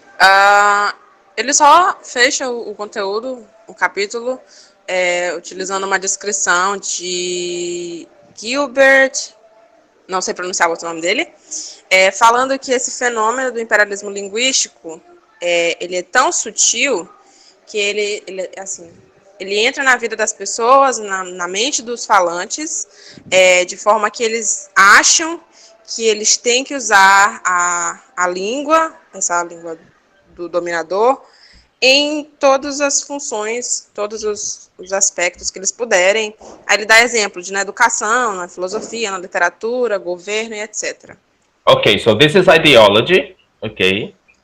When you praise one's way of speaking, one's language, and this becomes natural, this is naturalized, this is the work of ideology, making things transparent, making things self-evident, making things self-identical. Now, ideology has exactly this power of turning something into natural. If you listen to religious discourse that condemns homosexuality, for example, most religious leaders will tell you it's not natural. It's against the rules of creation. This is the first evidence that they give us to fight the idea of sexual diversity. They say it's not natural. And every time you see something is not natural, you should reflect, well, this is not natural for me. This is not natural for my community, for my system of beliefs. But this may be natural to the other. So the work of ideology is exactly turning what is not obvious into obvious, what is not natural into natural, what is culturally built into something that is clear, evident, and unambiguous.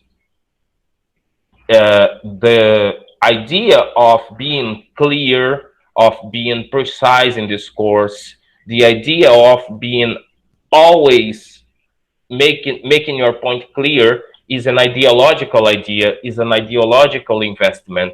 We are never clear, we are never precise, we are never unambiguous. Was I clear? Yes. Nunca seremos claros. Fui claro? Se vocês me disserem que eu fui claro, vocês não entenderam.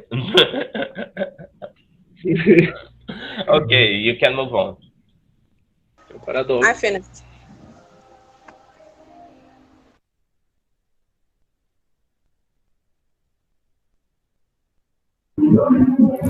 I'm sorry for my noisy neighbors, but are you listening to me?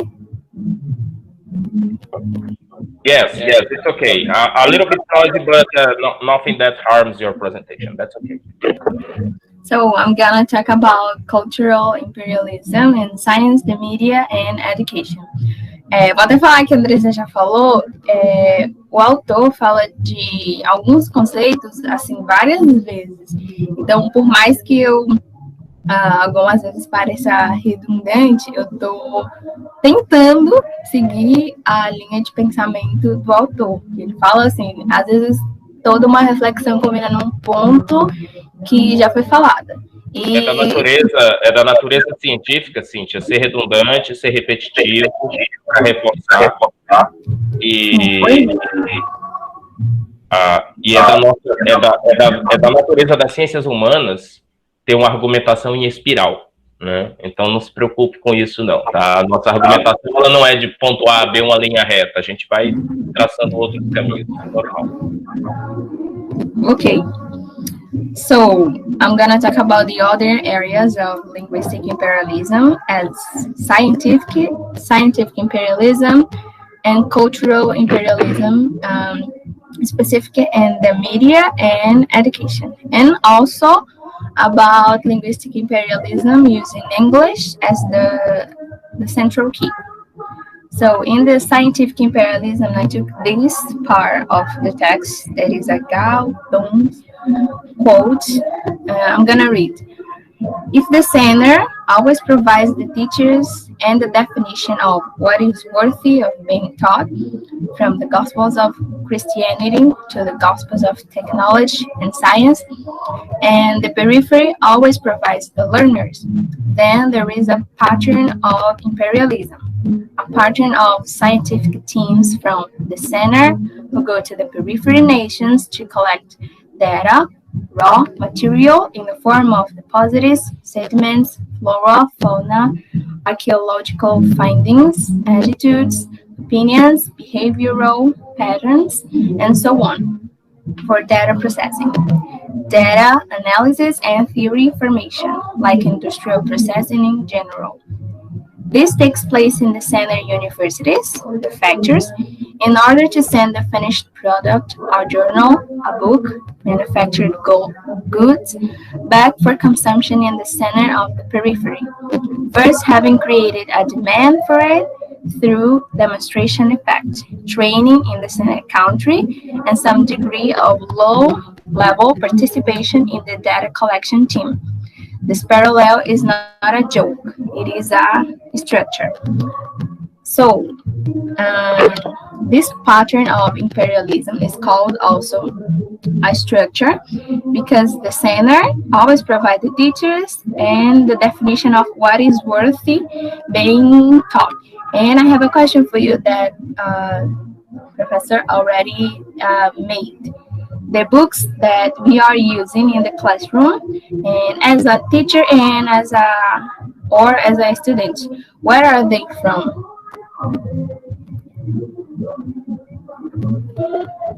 Eu vou aprender todas as linhas de contrabaixo dessa música, viu? It's what happens. Eu já aprendi também. So, I have to tell you that all the books that we are using, at least most of them, comes from the center, comes from United States or UK, and that only shows us that we are following also a structure.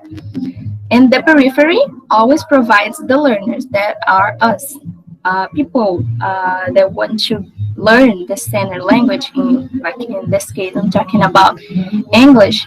We want to learn English because, as we already talked, we are attracted to, we are fascinated by the power of this language, and people want to travel abroad, and communicate with others.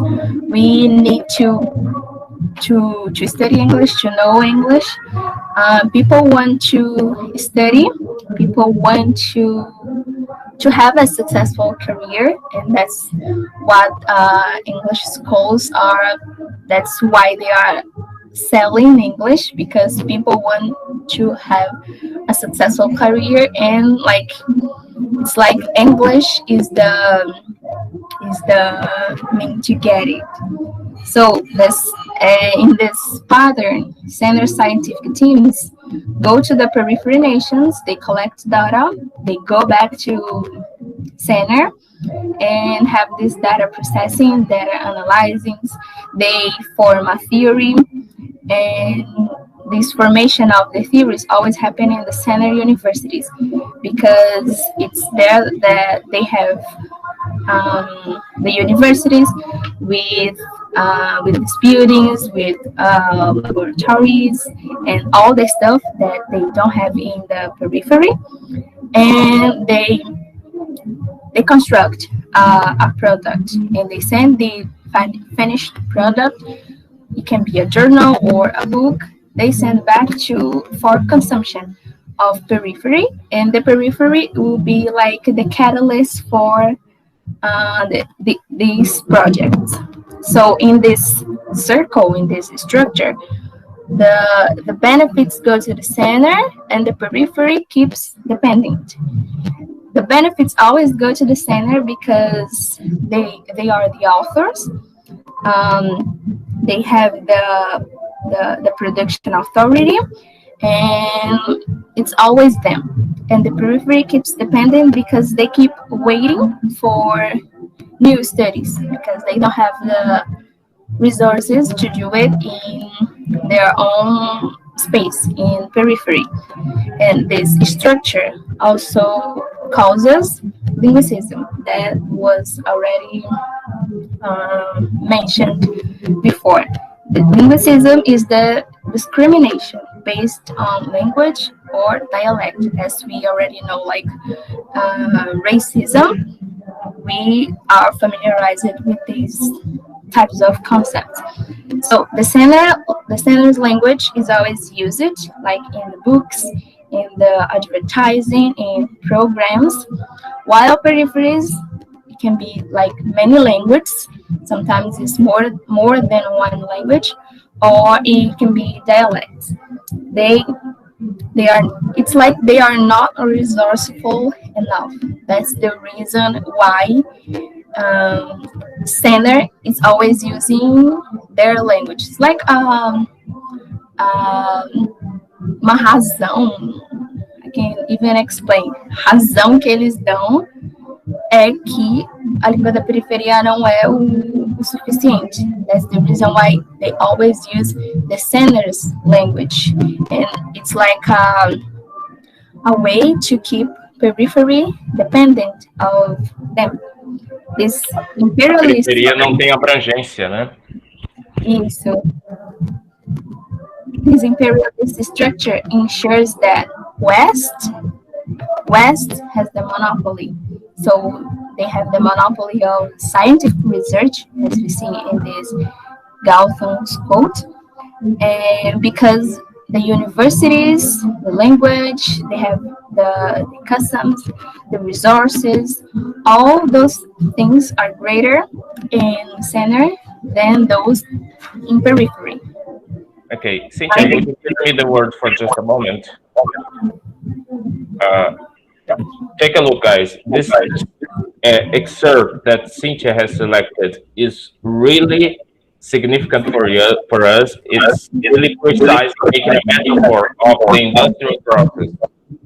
Uh, and she says that the center produces the goods and the periphery will be the consumer. And even when, and now it's an example from the Brazilian EFL context, even when the materials, the resources for teaching English are not produced outside Brazil, they claim them to be. I'll tell you the example of a famous franchising network of English courses in Brazil, which whose headquarters is in Rio de Janeiro, uh, and they produce the materials with Brazilian and American English, but not published with the Brazilian editor. They created a matriz, a headquarters, uh, and they have the real Brazilian headquarters is named filial. Então eles têm uma matriz no Rio de Janeiro, mas ela é chamada de filial porque o que eles chamam de matriz é a filial de Miami. E é a essa editora de Miami que eles atribuem a autoria do material didático que usam. Quem conhece essa escola de idiomas sabe de qual estou falando, quem não conhece, fique quieto. Aliás, quem conhece, fique quieto, porque senão vão derrubar nosso vídeo falando que eu estou fazendo antipropaganda. Mas é isso. Quando o material é produzido no Brasil, com pesquisadores brasileiros, linguistas brasileiros, talvez em parceria com estadunidenses, mas é preciso atribuir a autoria a uma editora de fora, criada por brasileiros lá fora, para trazer esse material para o Brasil, supostamente trazer, porque na verdade ele é impresso aqui, para valorar esse material, dar a ele autoridade, né, de um material produzido num país nativo, quando sabemos que ele foi elaborado por brasileiros, impresso aqui, e ele só recebe o rótulo. Isso diz muito sobre o trecho que Cíntia está mencionando, que é a metáfora do sistema industrial, onde o centro produz os bens para que a periferia consuma. Essa é uma metáfora do capitalismo industrial. É esse o capitalismo que nós debatemos hoje?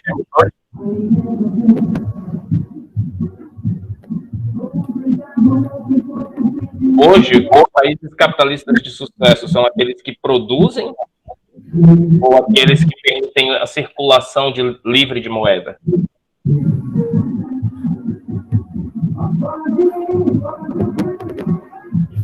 O nosso capitalismo hoje é o dito capitalismo financeiro, tá? É o do neoliberalismo, é o capitalismo onde os valores circulam livremente, não apenas os produtos, tá? Mas eu pus aí no chat, eu já vou passar a palavra para você, Cintia, eu pus aí no chat um link para o livro A Tolice da Inteligência Brasileira, do Gessé Souza. Tá? Ele vai falar da nossa academia, o nosso modelo de academia é importado, os valores são importados a partir de parâmetros eurocêntricos e estadunidenses, a nossa percepção da nossa sociedade, ela investe num modelo científico e no identitarismo, que é também importado nos modelos pós-maio de 68 na França e dos movimentos civis mais diferentes, vai criticar, mas esse tipo de ciência que é feita em resposta às nossas especificidades como sociedade, com história própria, com nuances que não necessariamente convergem com os processos históricos de vida por Europa e Estados Unidos. É uma leitura recomendada, não é uma leitura obrigatória, mas vai enriquecer muito a percepção de vocês.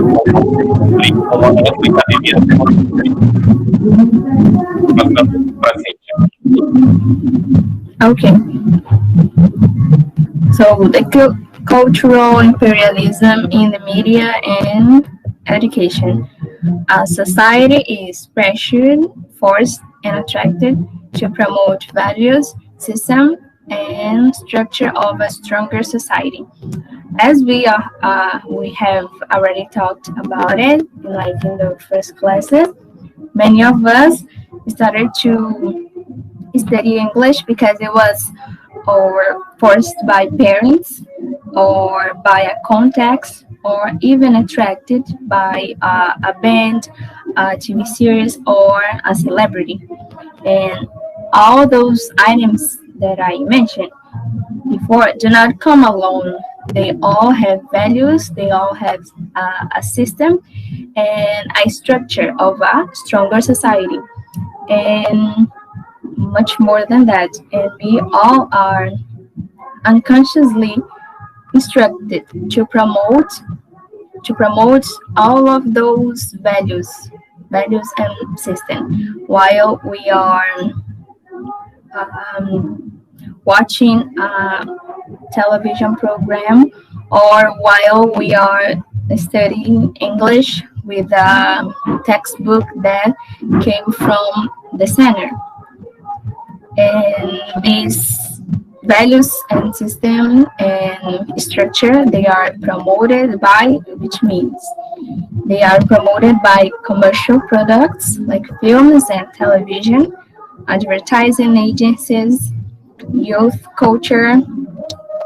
I think it's like here is scholarship to study in the center country, um, opportunities to study the dominant language as a school subject, export of books, higher educational links and aid. As we already talked, where are the best universities that we know, like Harvard, Stanford, and all of them? They are only in a specific place. They all have these educational aids and higher educational links, because if you have Harvard or I don't know, Stanford, one of these in your curriculum, you are it's because you have a great opportunity to study in one of these, and they are considered the best. And where they are in the center. And in all those products of the media, like films and television and youth culture, we have many. Let me see. We have customs. We have activities. Like there's.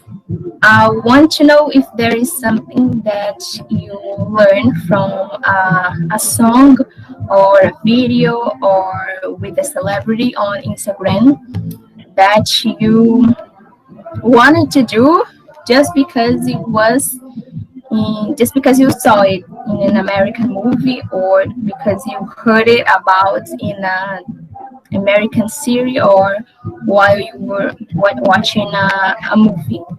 Okay, let's take advantage of the situation. Uh, think if you could close the audio just for a bit, because it's giving me a return. Mutar. It's difficult for. I think it's Control D. If you could, just for a moment. If you can't, no problem. No problem, no problem. Leave it that way. Let's make of this lemon and lemonade, okay? We are hearing in the background the sertanejo universitário. What does that mean? Where is our sertanejo culture? Para onde foi a essa é a música sertaneja do Brasil? Na verdade, eles são de centro-oeste, né? Oi? Do campo. Então, aí existe a dicotomia de sertanejo raiz e o universitário. De onde vem o universitário? Esse monte de instrumentos, essa levada, essa batida, né, que a gente está ouvindo ao fundo. A gente já está falando de valores culturais que são importados, né, por meio da indústria de massa, da propaganda, cultura jovem.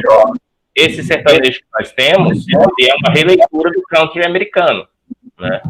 Começou lá pela metade dos anos 90, com as duplas deixando de ser vaqueiro para passar a ser cowboy, né? Mas a gente pode discutir isso depois. Mas assim, há muita influência cultural, mesmo que você não faça adesão à língua inglesa, mas você adere a uma estética que vem dos países hegemônicos. Obviamente fazendo suas releituras e fazendo suas cópias. Não são exatamente reproduções perfeitas, são reapropriações. Gente, pode seguir. Era só que eu queria fazer do limão à limonada. So we always see people like that want to be as punctual as an Englishman, or that want to eat that food that came from a foreign brand, or then I think this one in Brazil is very nowadays. It's very how can I say celebrate like St. Patrick's Day. I think years ago people knew about, but only like the concept. But nowadays it's like really celebrated here in Brazil, St. Patrick's Day. Halloween, Black Friday, and so on. Yes, Black Friday, and people wanna have an American kitchen. People wanna have a school locker, just like that we watched in High School Musical. So there is things that we watched in movies and that we saw in advertising, in many commercial products that came from us to promote American values, American system, and this American structure. And many of these, like studying the central country, study the dominant language, they also many of these means could be also classified as educational imperialism. As we have already talked, the best universities are at the center, and there they have the best scholarships, and they are also responsible to export the best textbooks, dictionaries, and educational links and aids, as I already talked. And also, they are the ones that certify if your English is good or not, like in exams as the TOEFL, the Cambridge Proficiency, and so on. So they are the authority. They are the ones to follow. Okay, about the cultural imperialism itself. It has this charge in Portuguese, charge, and there is a man, like I was yelling, "How can I be crowding you? You are all so far away."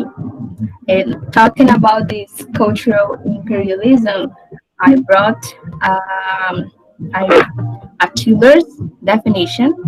Cultural imperialism is a global process of structural and ideological incorporation, and it's also named Americanization or Westernization. And we also already seen this in the other presentations. In this process, people incorporate structures and ideologies of many other nations. In this case, we're talking about English, and we see USA and UK in the center of this process. And people incorporate the structure and the ideology of USA and the American, or can be American or named Western culture, because the USA they command this process through the language, because English is a key medium in this whole thing, as we saw earlier in the movies, in the music, books, that brings us more than entertainment, but also the American structure.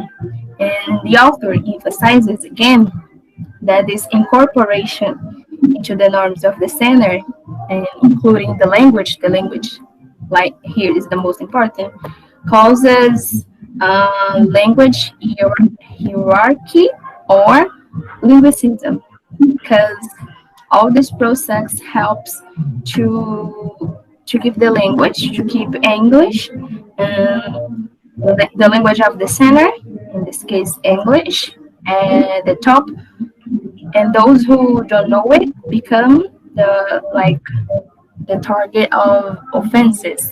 And we already talked about this.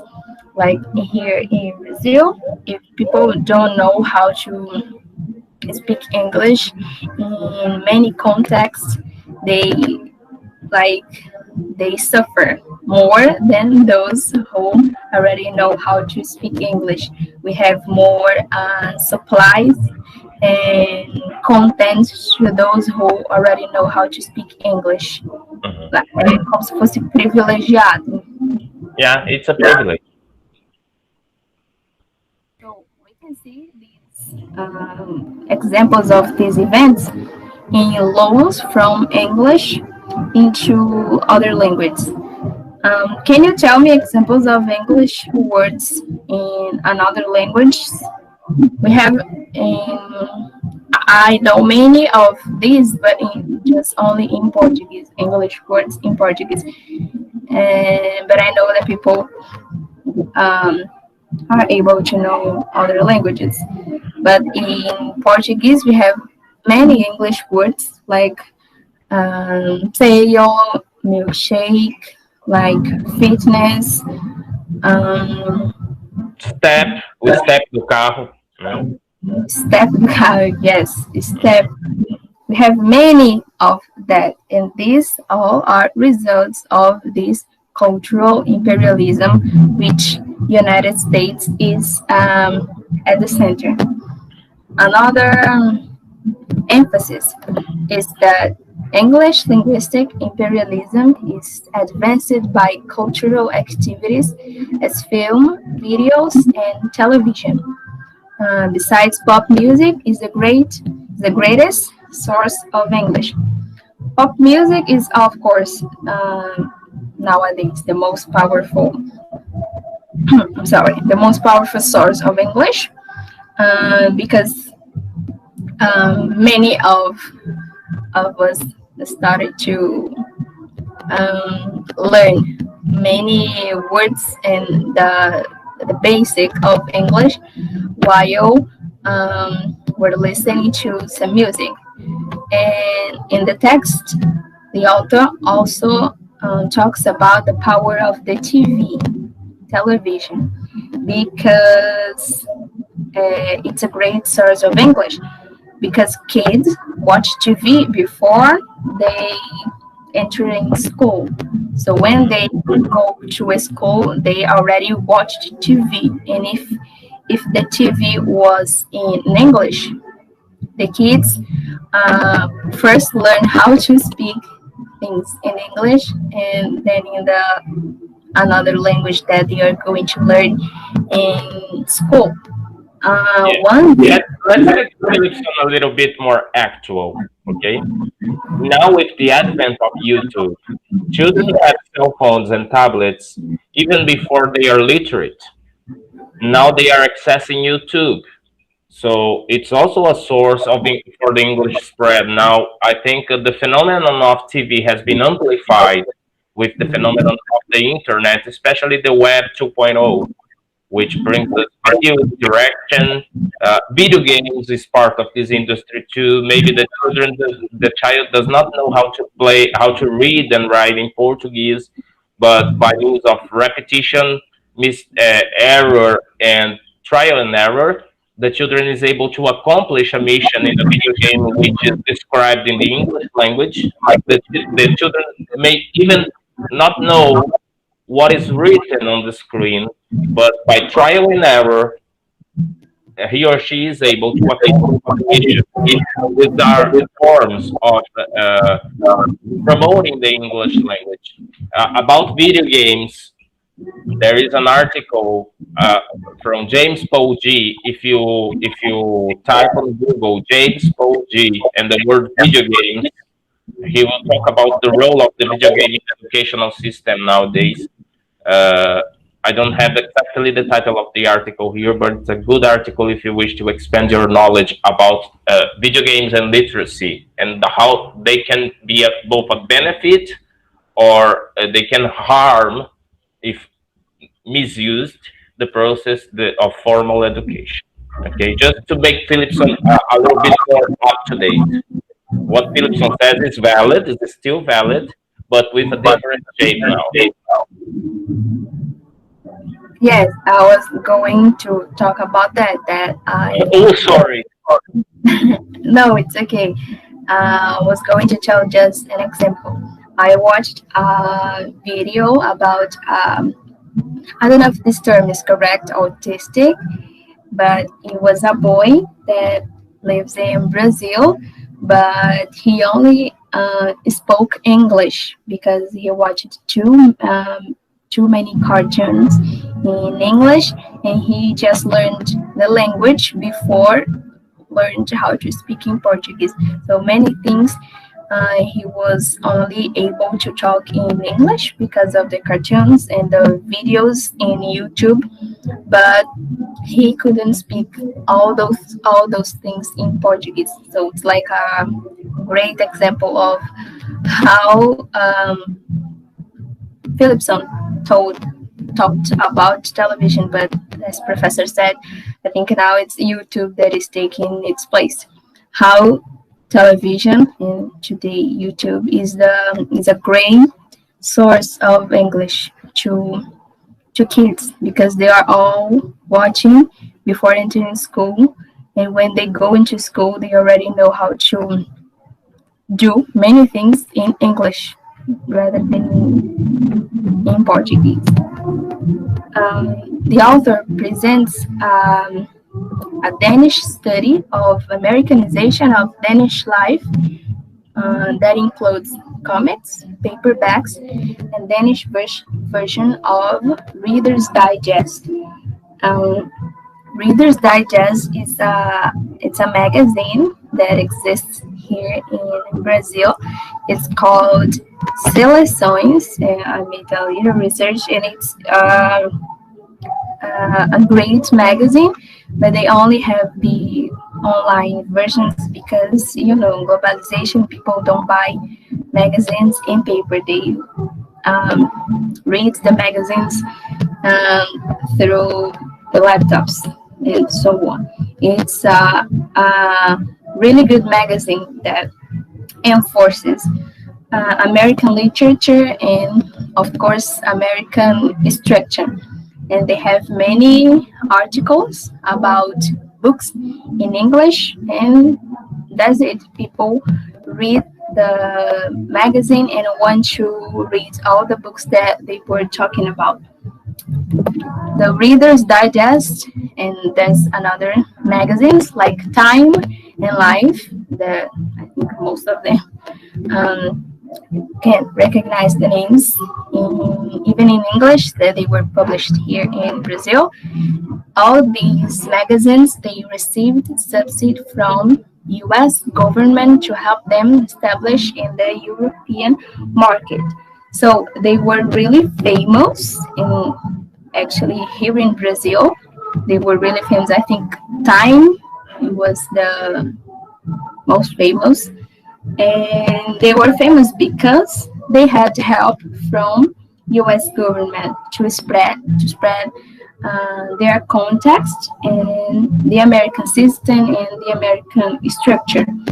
And the author says that the same happened in underdeveloped countries because I read the author writing about African intellectuals that read Reader's Digest to become atualizados. Updated. Yes, updated. But I can talk more specific things about this because the author only writes African authors, and I don't know which countries exactly, just African authors, like too difficult to specify. So all this Americanization facilitates English linguistic imperialism. And the author also said that to remember, a little remind, no aspect of imperialism can be analyzed in isolation because they all happen together. We can just analyze the English linguistic imperialism. Another example of cultural imperialism is the promotion of the British book trade by government.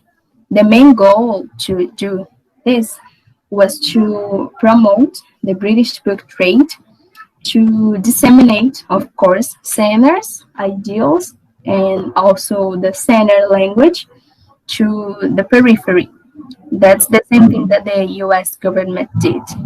The British government promoted British book trade, and the same happened in Scandinavia in the 30s. Free books were given to minority, and they also get cheaper radio licenses.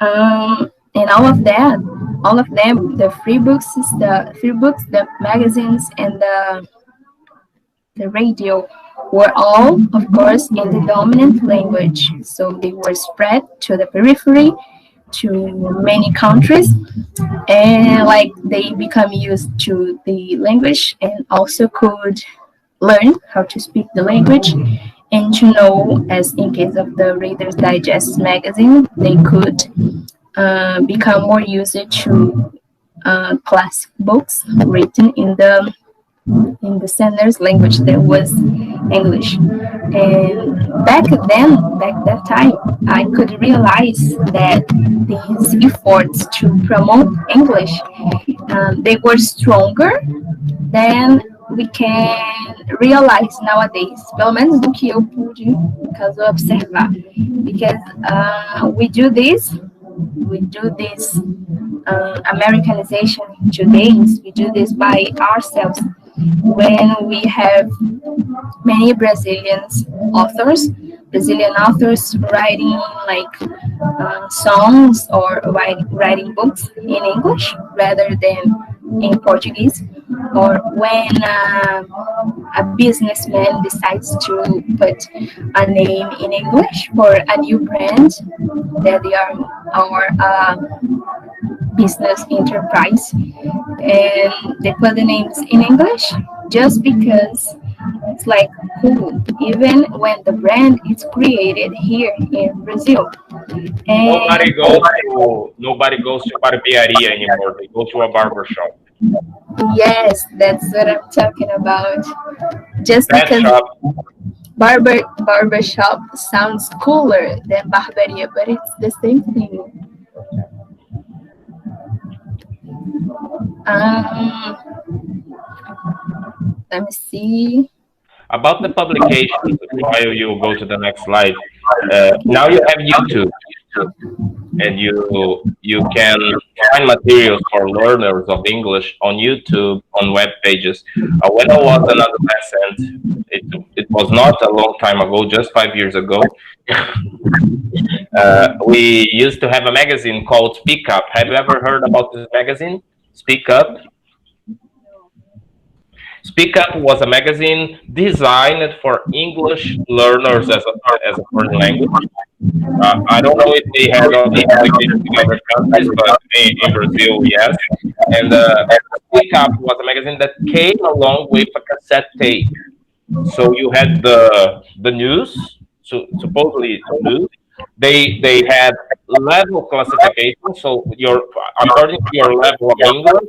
So you had news for intermediate people, for basic people, for advanced people, and this what was written in the reports was also spoken in the cassette tape, in the audio, so you could read and listen at the same time.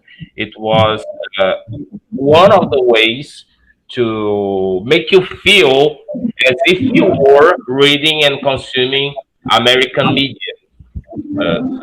So it's just to give you, since I am prehistoric, I'm just giving you an overview of this process along with the development of technology the development of these processes of westernization, Americanization. You can go on, Cynthia. Okay. So the interaction between center and periphery is asymmetrical. I don't know how to pronounce this, because the author says that it's because there is a trickle of products, influences, and ideas going from periphery to center, but they don't have any influence in center.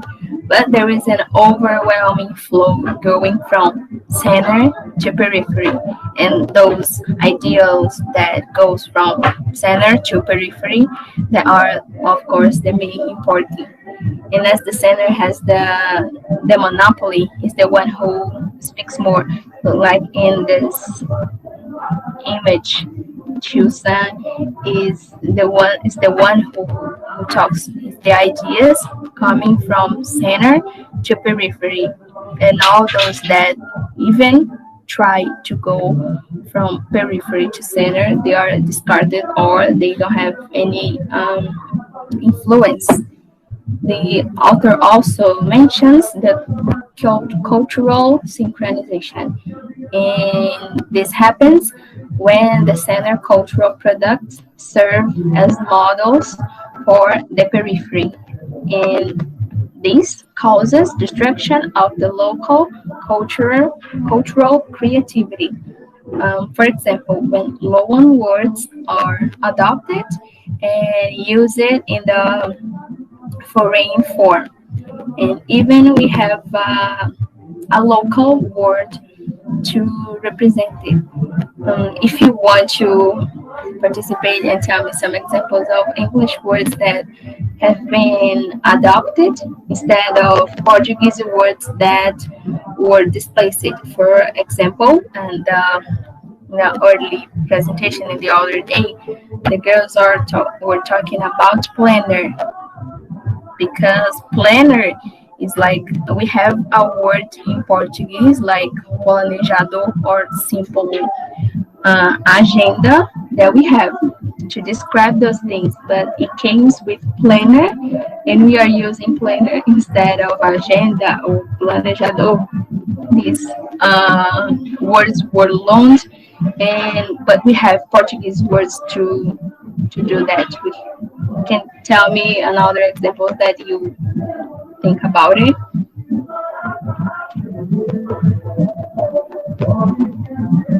I think the professor said the other day, professor was talking about budget, right? Budget. Budget, yes.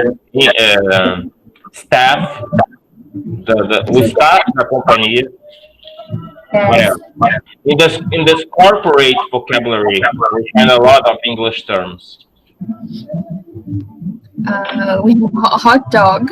It's a perfect example. Because why call hot dog if we have cachorro quente? But we subverted the hot dog, ok? Yes. Nosso hot dog é muito melhor que o deles. E agora inventaram um sacrilégio, hot dog de pote. Já viram isso? Yes. Meu Deus do céu. Comer pizza com luva, hot dog de pote, e colocar ketchup e maionese na pizza é sacrilégio, gente. Tô sendo etnocêntrico, tá? Tem agora, é uma coisa que, por exemplo, quando tu vai cuidar de cabelo cacheado, agora tem uma linha que falam de no poo e low poo, que é, por exemplo, um shampoo sem sulfato, então, sem sulfato, essas coisas que de cabelo, então essa técnica para as blogueiras e para o pessoal que ganha é chamada de low poo. Aí eles ficam fazendo, como é que se faz isso, etc. Depois eles vão falar sobre o no poo, que é sem usar o shampoo para lavar o cabelo, que tem uma técnica que dá para fazer isso, etc. O pessoal também que é fofinho, né, que entra em dietas do tipo, vou aqui mandar um salve aqui pro meu amigo que ele assistir depois, o meu ex-pastor Henrique Wheeler, né, que ele é low carb. Yeah. Que é low carb. É uma dieta com baixo teor de carboidrato, né? Eu chamo ele de despastor, porque ele é bem irreverente, eu gosto dele. Sigamos.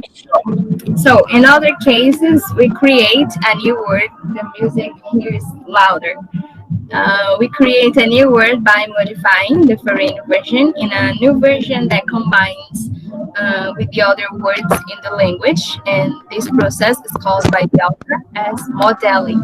It's following a foreign recipe and transforming it into a local production. It's like we are the periphery reproducing center's ideals. So like the word bungalow with Bungalow. We took this word bungalow and transformed it into a Portuguese word like bungalow, Bangalo, accent circumflex. And we have many others like bikini, like ticket, like nylon, and go so on.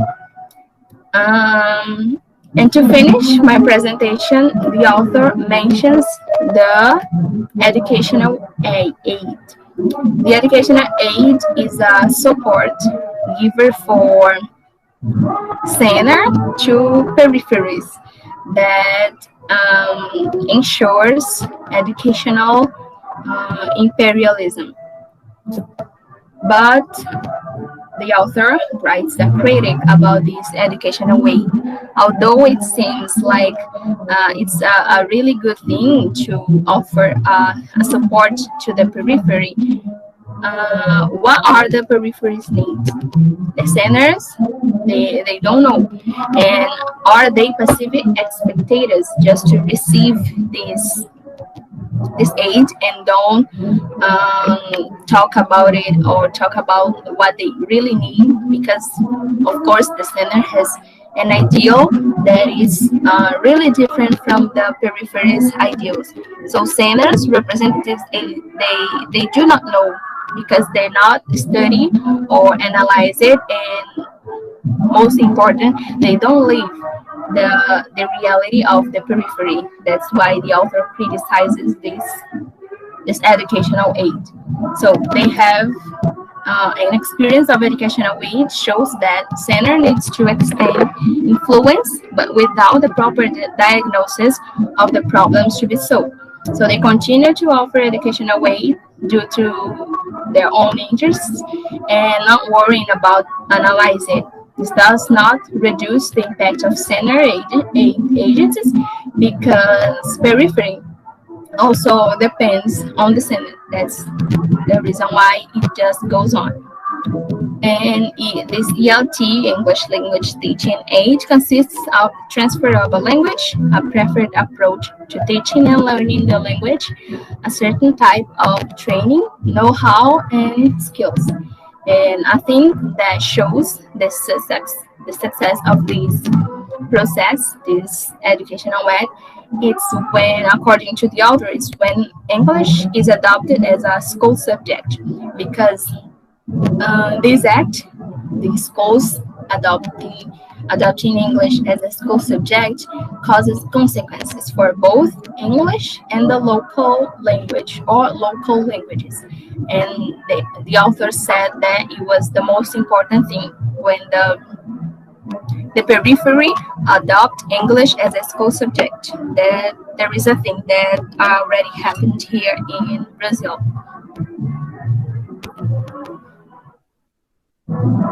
That's it for my part. Good, really good. Let me mute. What do I mean good? Really, almost perfect. Just if you could please, you finished speaking, right, Cynthia? Yes. If you could just close microphone because of interference. Okay. So class, do you have any questions for the group? Would you like to make some remarks to point out some more examples? No, but teacher, just for finish dessa questão do grupo, que tipo, fica muito claro que, tipo, esse texto, esse capítulo 13, ele é um pouco mais longo que os outros, né? Então, acho que posso não ter pegado algumas coisas com mais profundidade. Mas eu acho que a ideia central que ele tenta passar, né, nessa parte do capítulo, da questão do imperialismo, às vezes se assemelha muito com aquele texto que a gente discutiu de Laraia, entendeu? E que reforça essas questões de como o capital e esses fundamentos teóricos existentes, eles compactuam para essa permanência. Sim, sim, a ciência é produzida pelas classes dominantes, né? E levar essa discussão de tecnologias para dentro do meio acadêmico, ele é importante, porque você chega no meio acadêmico, aqui no Brasil, então, sem saber fazer um artigo científico, sem saber o que é a BNT, etc. E essas terminologias, às vezes, podem até estar carregadas com coisas que nós não sabemos, fundamentos teóricos estão carregados com coisas que nós não sabemos, e a gente chega e assimila porque é o que está imposto ali. Porque isso é assim. Porque isso é assim, acabou. Vocês assistiam, quando pequenos, a Família Dinossauros? Não tem coisa mais, digamos assim, representativa da cultura do American Way of Life do que aquilo. A empresa que o Dino da Silva Sauro trabalhava se chamava Isso é Assim. E o que ele fazia? Ele era derrubador de árvores. Mas por que eu derrubo árvores? Porque isso é assim. É naturalizado, né? Mas sim, Igor, continue. Continua não, Igor, deixa eu terminar logo pra gente ficar livre. Não, mas era isso que eu ia falar. Para finalizar, essa questão de como essa mensagem de resistência que eu, particularmente, consegui tentar entender, sabe? Mas também são muitas questões que às vezes estão no nosso dia a dia que isso se encaixa, sabe? E é um debate muito bom que ele propõe, eu gostei muito. Okay, I'd like to ask you, which you liked reading the most? Which you preferred reading, Philipson or Crystal, and why? Which did you like better? I don't know, I think Crystal. Professor? Yes. Professor? Sim. O senhor sabe que ainda não acabou, né? Ah, não acabou o seminário? Não, que ela disse finish, e aí eu... Ela terminou a parte dela. Ah, tá. Finish her part. Ok. Vocês têm essa mania de finish, opa, né? Deixa eu amarrar a discussão. Então vamos lá. Então depois a gente discute quem vocês gostaram mais, quem ainda não acabou. Vamos lá. Não, eu vou tentar resumir rapidinho, porque já vai dar 11 horas. Não, mas teoricamente a gente tem até meio-dia. Eu sei que a barriga ronca, mas pode ficar à vontade. Não prejudique sua apresentação, tá? Vou falar menos também. Okay. Vaca amarela. Ok. Ele começa essa última parte do texto fazendo essas duas perguntas, né? Eu vou deixar aqui para vocês, mas no final de toda a explicação que eu for fazer, eu vou voltar nessas duas perguntas para vocês. A primeira é: How ELT serves the interests of the core English state? And by core English state, I mean these Europeanized, I think that's it, societies. And the next one is how the educational systems contribute to social reproduction. And by social reproduction, I took this definition by Christopher P. Dube. He's a sociologist, I think that's it. And he said that social reproduction refers to the emphasis on the structures and activities that transmit social inequality from a generation to the next. I will come back to this. I'll go back to this at the end. And by now, I have one question for you. You can pass, Cynthia. The question is, for those who are teachers, do you regard your work as non-political? And by non-political, I mean, do you think that your work has nothing to do with politics, this particular set of political beliefs or principles? Nossa, essa foi na espinha, hein? Vamos, classe. I so in my mind, to my mind, I think something political because I teach basic three, and on basic, we have some words that they need to give you opinions about, for example, pop culture and movies and etc. And it's political. It's totally political. And one day we were discussing about pop culture, and somehow we started to talk about sexism and in Brazil and something like the president. And that was crazy. I was like, okay, kids, calm down and let's move on. But it's totally political. Uhum. Yes, I agree with Daniela because I also teach English, but is intermediate too. And the students in intermediate too, I try to explore more their speaking skills to prepare them to advanced one. And I make a lot of debates, especially because there is a unit talking about controversial issues. So I divide the class into groups and I challenge them to study a subject. For example, last week I made a debate about prostitution and they had to study. But I didn't say about if you are in favor or against, and they talk to challenge themselves. And the time they had to choose, right? Even if you don't agree. Of course, after that we discuss about their opinion, but this is the challenge, and now political because they is going to discuss the other side. Okay, it's easy to discuss something that you agree, but it's hard to discuss something that you don't. So it's this is the challenge. Yes. Okay, so Do you all guys? I've heard some testimonials of you. You all said you teach either at CLC or at NCL. Do we have here teachers that work in the private network in bilingual schools or in language institutes? No? Fico feliz de saber que meus alunos não estão sendo explorados no mercado tão precarizado, porque o CLC e o NCL pelo menos são da UFMA, né? Tem uma função social. Muito bom. Vamos embora. okay, you can pass. I asked you this because there was. Pode passar. There was this conference, the Commonwealth Conference on the Teaching of English as a Second Language in Uganda in 1961, and the conference chairman said that that conference was not political. He was saying that they were not in any way concerned with politics. So he was trying to blind himself from any possible charge of cultural imperialism.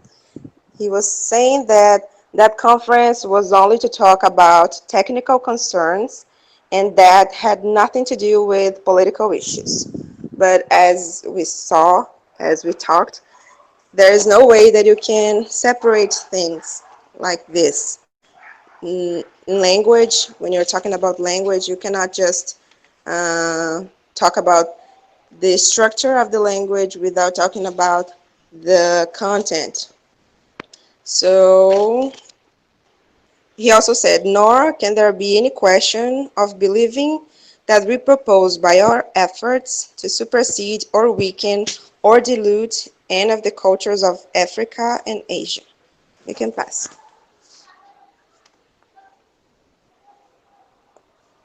Do you know this? The Rockefeller Foundation, have you ever heard of? Bankers? And the next one.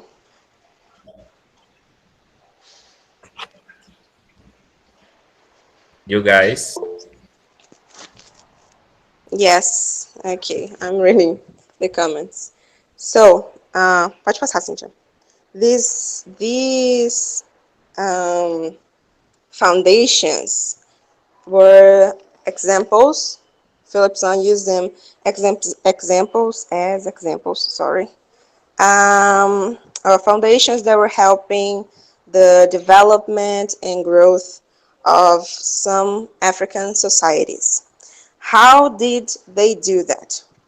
Through support. And support, I mean, they were helping economically and in other aspects probably, but they were helping through this way the education of African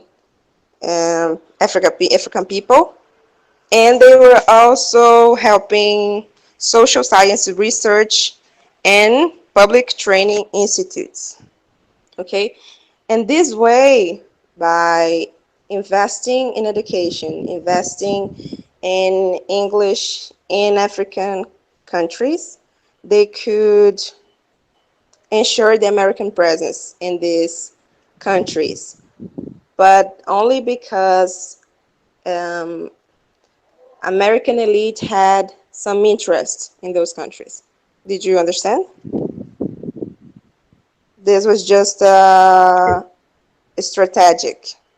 Sorry, this was just a strategy because they had some interest in those countries. And I remembered in the first text, I don't remember the name of the text, but there was a phrase saying that every country represents a vital interest of the US. Tipo, não tem nenhum país que seja tão pequeno a ponto de não representar nenhum interesse para os Estados Unidos, né? You can tiver pass. petróleo, então, Yes, I think that's some interesting gold, petróleo, não sei. Pode passar, Cintia. nióbio, tá ok?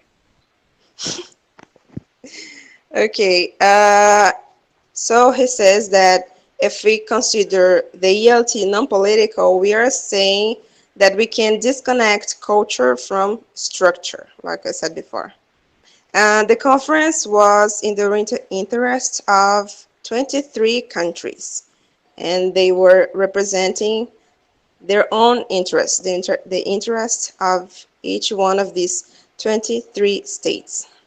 So I'm saying that they were at this conference representing the interests of the state. But what does the state mean and whose interests the state serves? Se aquelas pessoas estavam lá pelos interesses do Estado, a quem, aos interesses de quem o Estado serve? E o que significa bom. Estado? Muito bom. A quem o Estado serve, clássica, que a gente aprendeu sobre o neoliberalismo.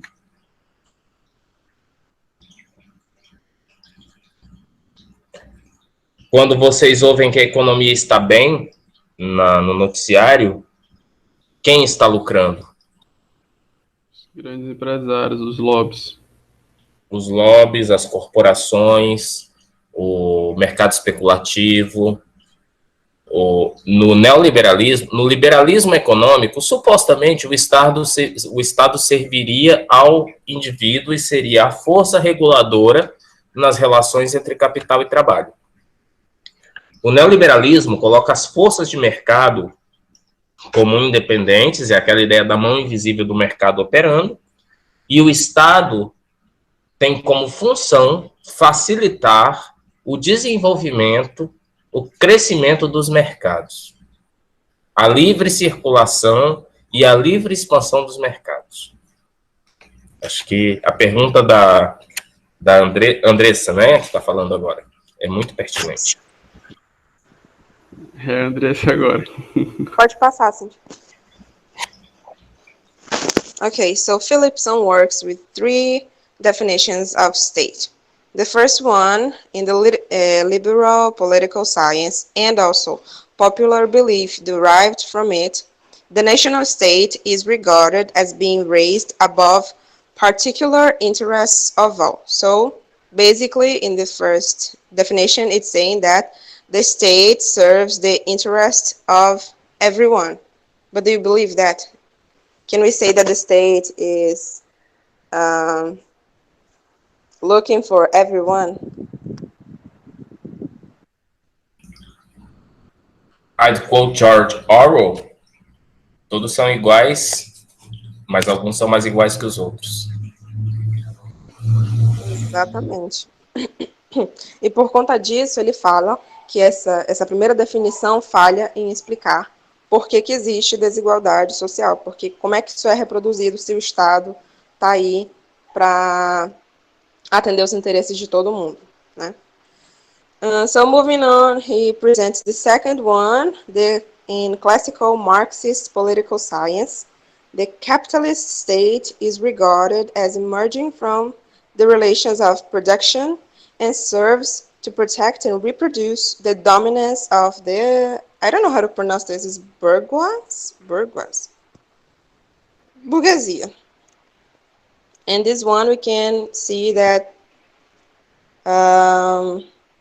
Sorry, state, my microphone was closed when I was trying to help you. It's bourgeoisie. It's French. Bourgeoisie. Bourgeoisie, yeah. Okay, that's it. Thank you. So in this one, this social inequality can be explained.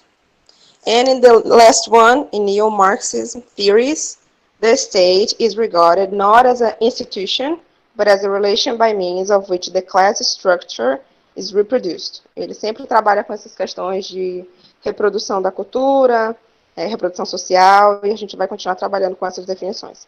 Pode passar, Cindy. Okay, so I talked about education, ELT, I talked about the state, but what is the link between them? How is the education and the state related? Qual é o papel da educação em relação ao Estado? Luiz Althusser, classe. Luiz Althusser. Qual é o papel da educação? Vocês leram Althusser em outras disciplinas? Tem gente aqui que leu Althusser, que eu sei que estavam citando ontem.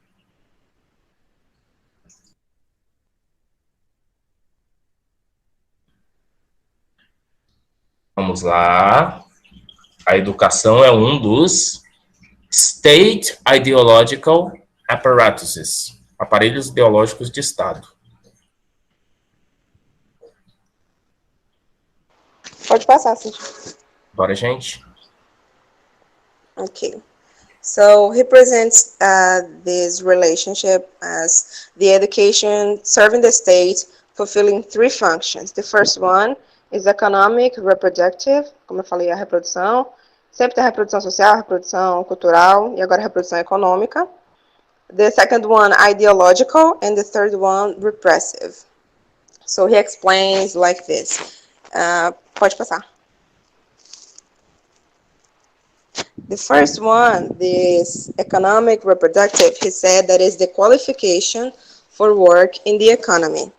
So part of the legitimation of English is to qualify people to build up the nation and to operate the technology that English provide access to. Então, para manter a economia, as pessoas têm que aprender o idioma. Uma das funções é essa, para manter a economia, as pessoas aprendem o idioma e também aprendem a manusear a tecnologia que está em inglês, né? Como a gente já viu em alguns textos anteriores, essa área da tecnologia, dos computadores, do inglês é dominante, né? Com palavras como software, hardware, etc. A segunda, pode passar também, a segunda, que ele chama de ideológica, ele fala da questão do inglês como sendo, assim, sinônimo de sucesso, como sendo sinônimo de oportunidades, mais essa questão das ideias, né? O inglês passando valores, passando... Isso aí. E o terceiro, a ideia da... Pode passar. A ideia da repressão, eu demorei um pouco mais para entender, mas com os exemplos fez sentido.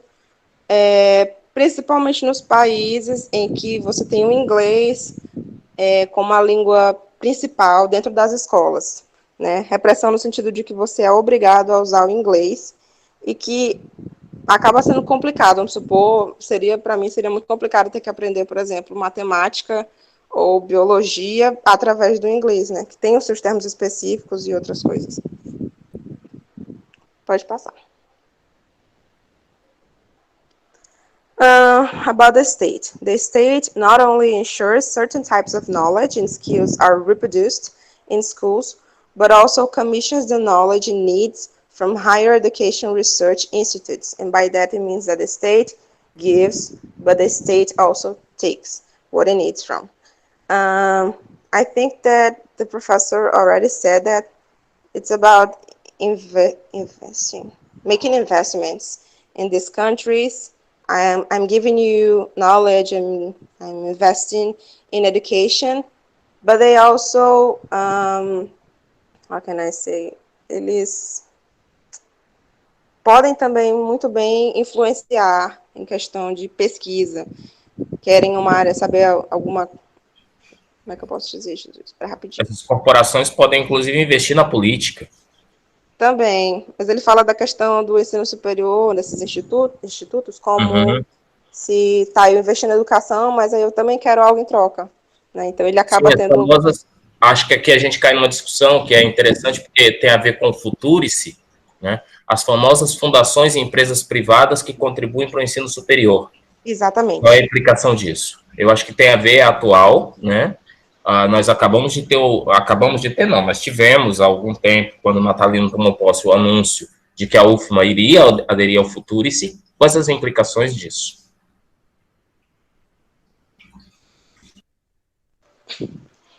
And this structural inequalities of power and access to source are motivated. They keep going through curricular, pedagogical, and evaluative activities. Pode passar. They are linked. So, okay, this he even says that this idea, these structural inequalities, are not to keep the lower class in their place. Isso é tipo, como é que eu posso dizer? Tipo história, isso não cabe aqui. O que ele fala faz muito mais sentido. Isso não é para manter quem está embaixo. É porque, como a educação ela tem uma estrutura piramidal, ou seja, quem está embaixo é mais difícil de subir. É nesse sentido. Não é para manter lá, mas as pessoas acabam, quem está em uma posição desprivilegiada, é mais fácil continuar nessas posições dentro da sociedade. And he also talks about ELT and neocolonialism. He makes a comparison. Do you think that ELT is neocolonialist? And by neocolonialist, I mean neocolonialism is the use of economic, political, or other means of obtaining or retaining influence over former colonies. So according to this definition, do you consider ELT neocolonialist?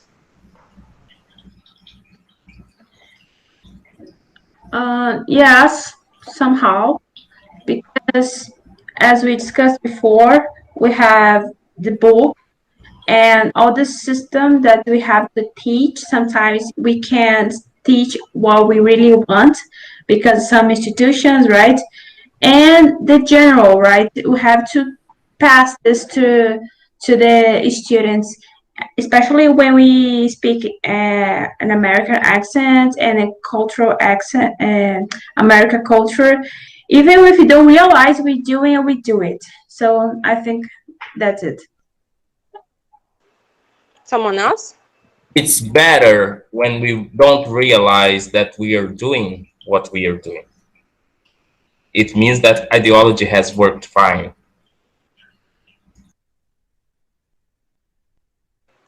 And okay, so according to Outback, he says that ELT is neocolonialist, but he doesn't go further in this analysis because he says that he cannot prove whether a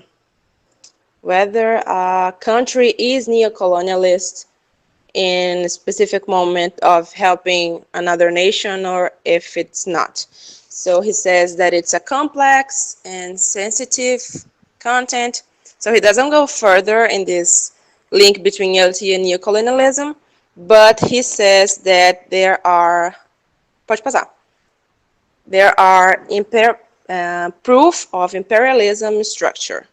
So this dependency in education, publishing, and research is linked with this imperialism, this idea of imperialism.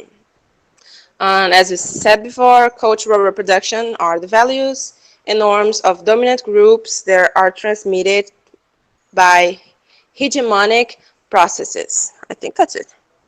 And the definition that I found of hegemony, according to the Merriam-Webster dictionary, are these two. The first one, preponderant influence or authoritative over others.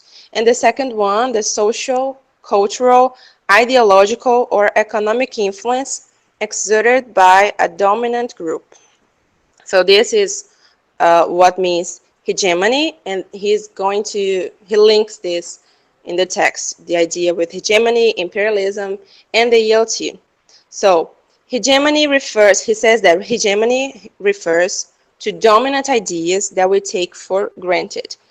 But what does it mean? He's saying that we take this for granted. What does it mean?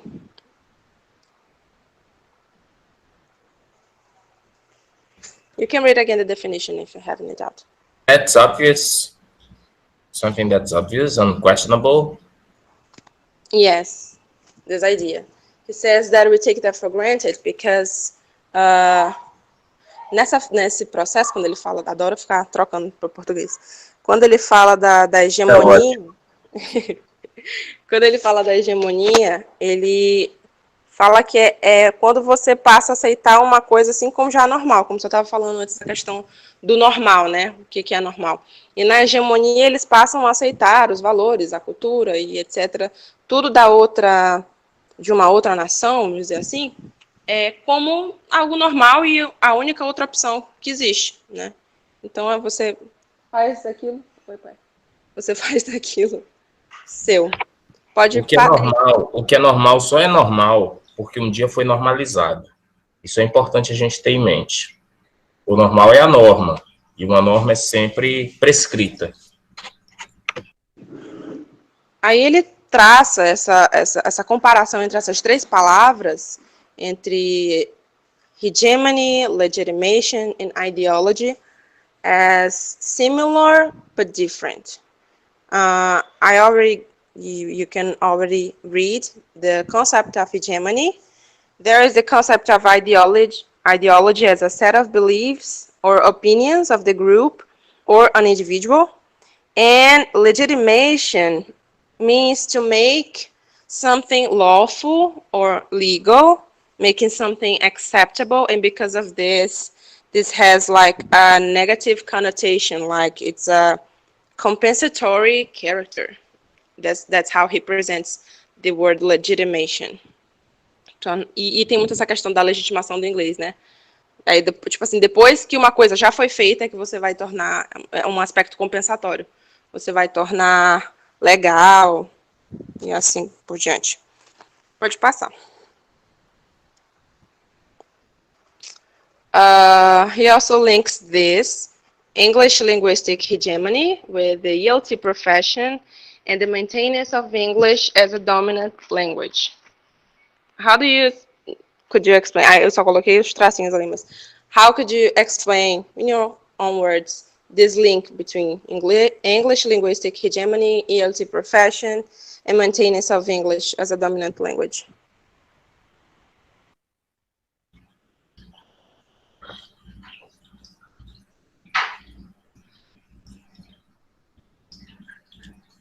Hey people, let's contribute. What are the links established?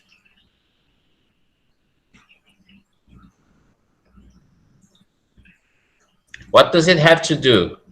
Linguistic hegemony, ELT profession, and maintenance of English as a dominant language. How do we teachers contribute to maintain English as dominant? Even if we are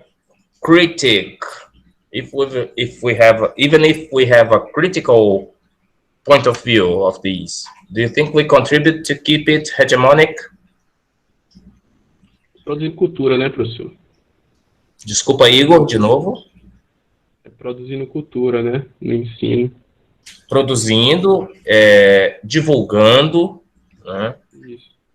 Alguns de nós estamos produzindo quando somos eficazes na nossa tarefa de produzir conhecimento ao invés de transmitir. Produzir é uma coisa, transmitir é outra, né? Mas ainda assim estamos legitimando essa língua, né, como válida de estudo, válida de pesquisa. That's it. And the legitimation of English is used to justify the use of English or the learning of English in given contexts. He also separates these two concepts, hegemony or with manipulation or indoctrination. He says that hegemony is not manipulation or indoctrination because, first of all, it is always being renewed, recreated, modified, and etc. But he says that the reality of any hegemony is that while by definition it is always dominant, it is never either total or exclusive. So it cannot be considered manipulation. And I brought this quote from Rowan Williams. He's a theologist, I think that's a theólogo. And he said, "We have only one global hegemonic power. It is not accumulating territory. It is trying to accumulate influence and control." So that's what hegemony is about. It's about accumulating influence and control. Pode passar. Acabou, gente. Okay, great. I'm really happy with the results. It proves me that I should really invest in my students. I'm really satisfied. I broke the Kate Richards paradox of I can't get no satisfaction. I got a lot of satisfaction with your seminars. Okay. I'd say congratulations. Of course, you got a 10. Of course, all the groups were brilliant. And I'm really happy that you all took this moment of pandemic to make something productive. And so that's why today I had my Magnifica during your presentation. You really deserved, okay? O senhor tá bem, o senhor tá 100%. O senhor tá muito... Vocês viram, né? Vocês prestaram atenção, né? Eu estava aqui curtindo a minha, né? Mas agora, assim, eu acho que não há por que não dar a nota máxima para todos, tá? É um pouco complicado, porque assim, você sempre quer punir alguém, mas quando os alunos são bons, a turma anda. Eu gosto muito dessa estratégia de pedir para que vocês apresentem, porque vocês são obrigados, quem dá aula de inglês sabe disso. Quando a gente vai dar aula de um tópico, a gente é obrigado a aprender para a gente, né? Estou bastante satisfeito e, assim, agora eu volto naquela questão. Para vocês, again, vou fazer o code switching, tá? Como vocês fazem aí.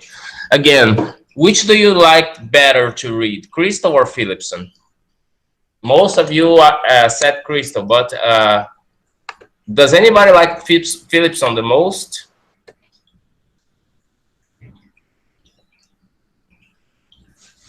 A minha Magnífica combinou com a Marília Mendonça. Para mim, toda cantora sertaneja universitária é Marília Mendonça, tá, gente? A minha Magnífica combinou com a Marília Mendonça, que estava tocando no fundo aí da Cíntia. Vocês, quem gostou mais do Philipson? Teve alguém que preferiu o Philipson ou o Crystal? Professor, eu não acho, assim, que eu preferi um a outro, mas eu achei o texto do Philipson um pouquinho mais complicado, né? Mais página e tal, assim. Mas ele me abriu, assim, os olhos para as outras coisas. Tem coisas que a gente acaba não não vendo, como professor de inglês, a gente sempre vê o lado bom da coisa, né? Como aquele aprender a língua, se souber inglês vai poder viajar para o mundo todo, mas não é bem assim. A gente vê que não é bem assim que as coisas são, né? E eu gostei do texto do Philipson por abrir, assim, a nossa mente para... Philipson is a bit more acid. Philipson is acid. Crystal is a bit more optimistic, because Crystal writes from the perspective of someone who is author of EFL books. Ninguém, ao ser cientista, não existe a suposta neutralidade científica, é um investimento que a gente faz, mas ninguém é 100% neutro. Crystal escreve do ponto de vista dele como alguém que também escreve livros didáticos.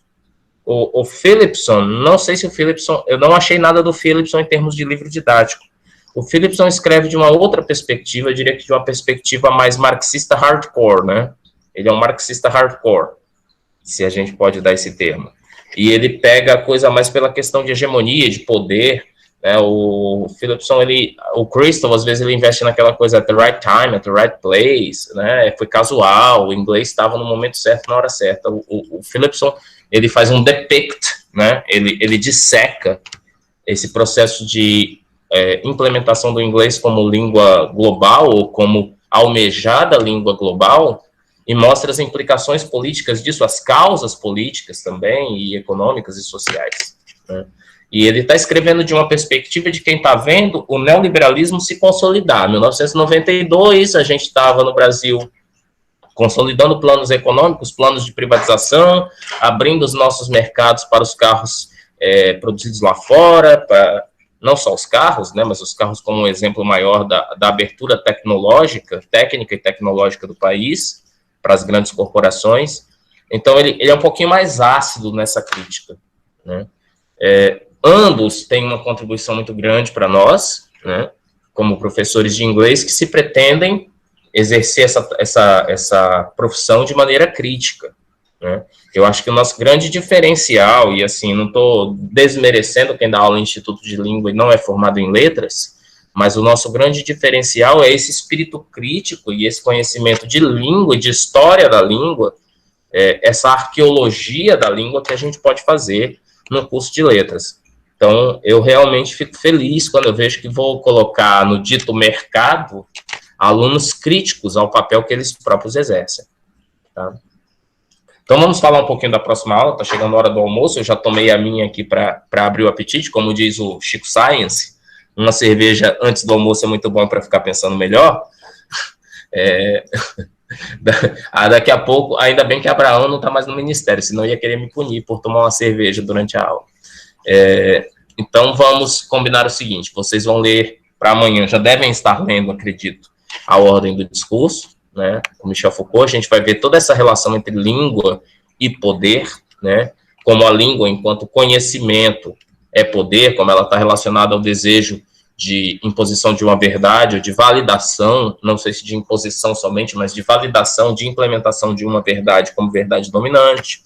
Nós vamos ver como o poder circula de maneira assimétrica. Muitas coisas que foram colocadas hoje aqui sobre centro e periferia, amanhã serão rediscutidas do ponto de vista da teoria Foucaultiana, tá? E para segunda-feira, não sei se eu vou conseguir terminar o Foucault tudo na sexta, mas mesmo assim a gente vai interromper, porque já é um combinado. Para segunda-feira, nós teremos a Débora Damasceno, que é psicanalista, coordenadora da Escola de Psicanálise de São Paulo. Ela vai falar um pouquinho para nós sobre subjetividades, a relação sujeito-língua, e como que o sujeito se constitui nessa relação com a linguagem. Vai trazer alguns exemplos, inclusive de exemplos práticos que ela traz da clínica, né, para mostrar para a gente como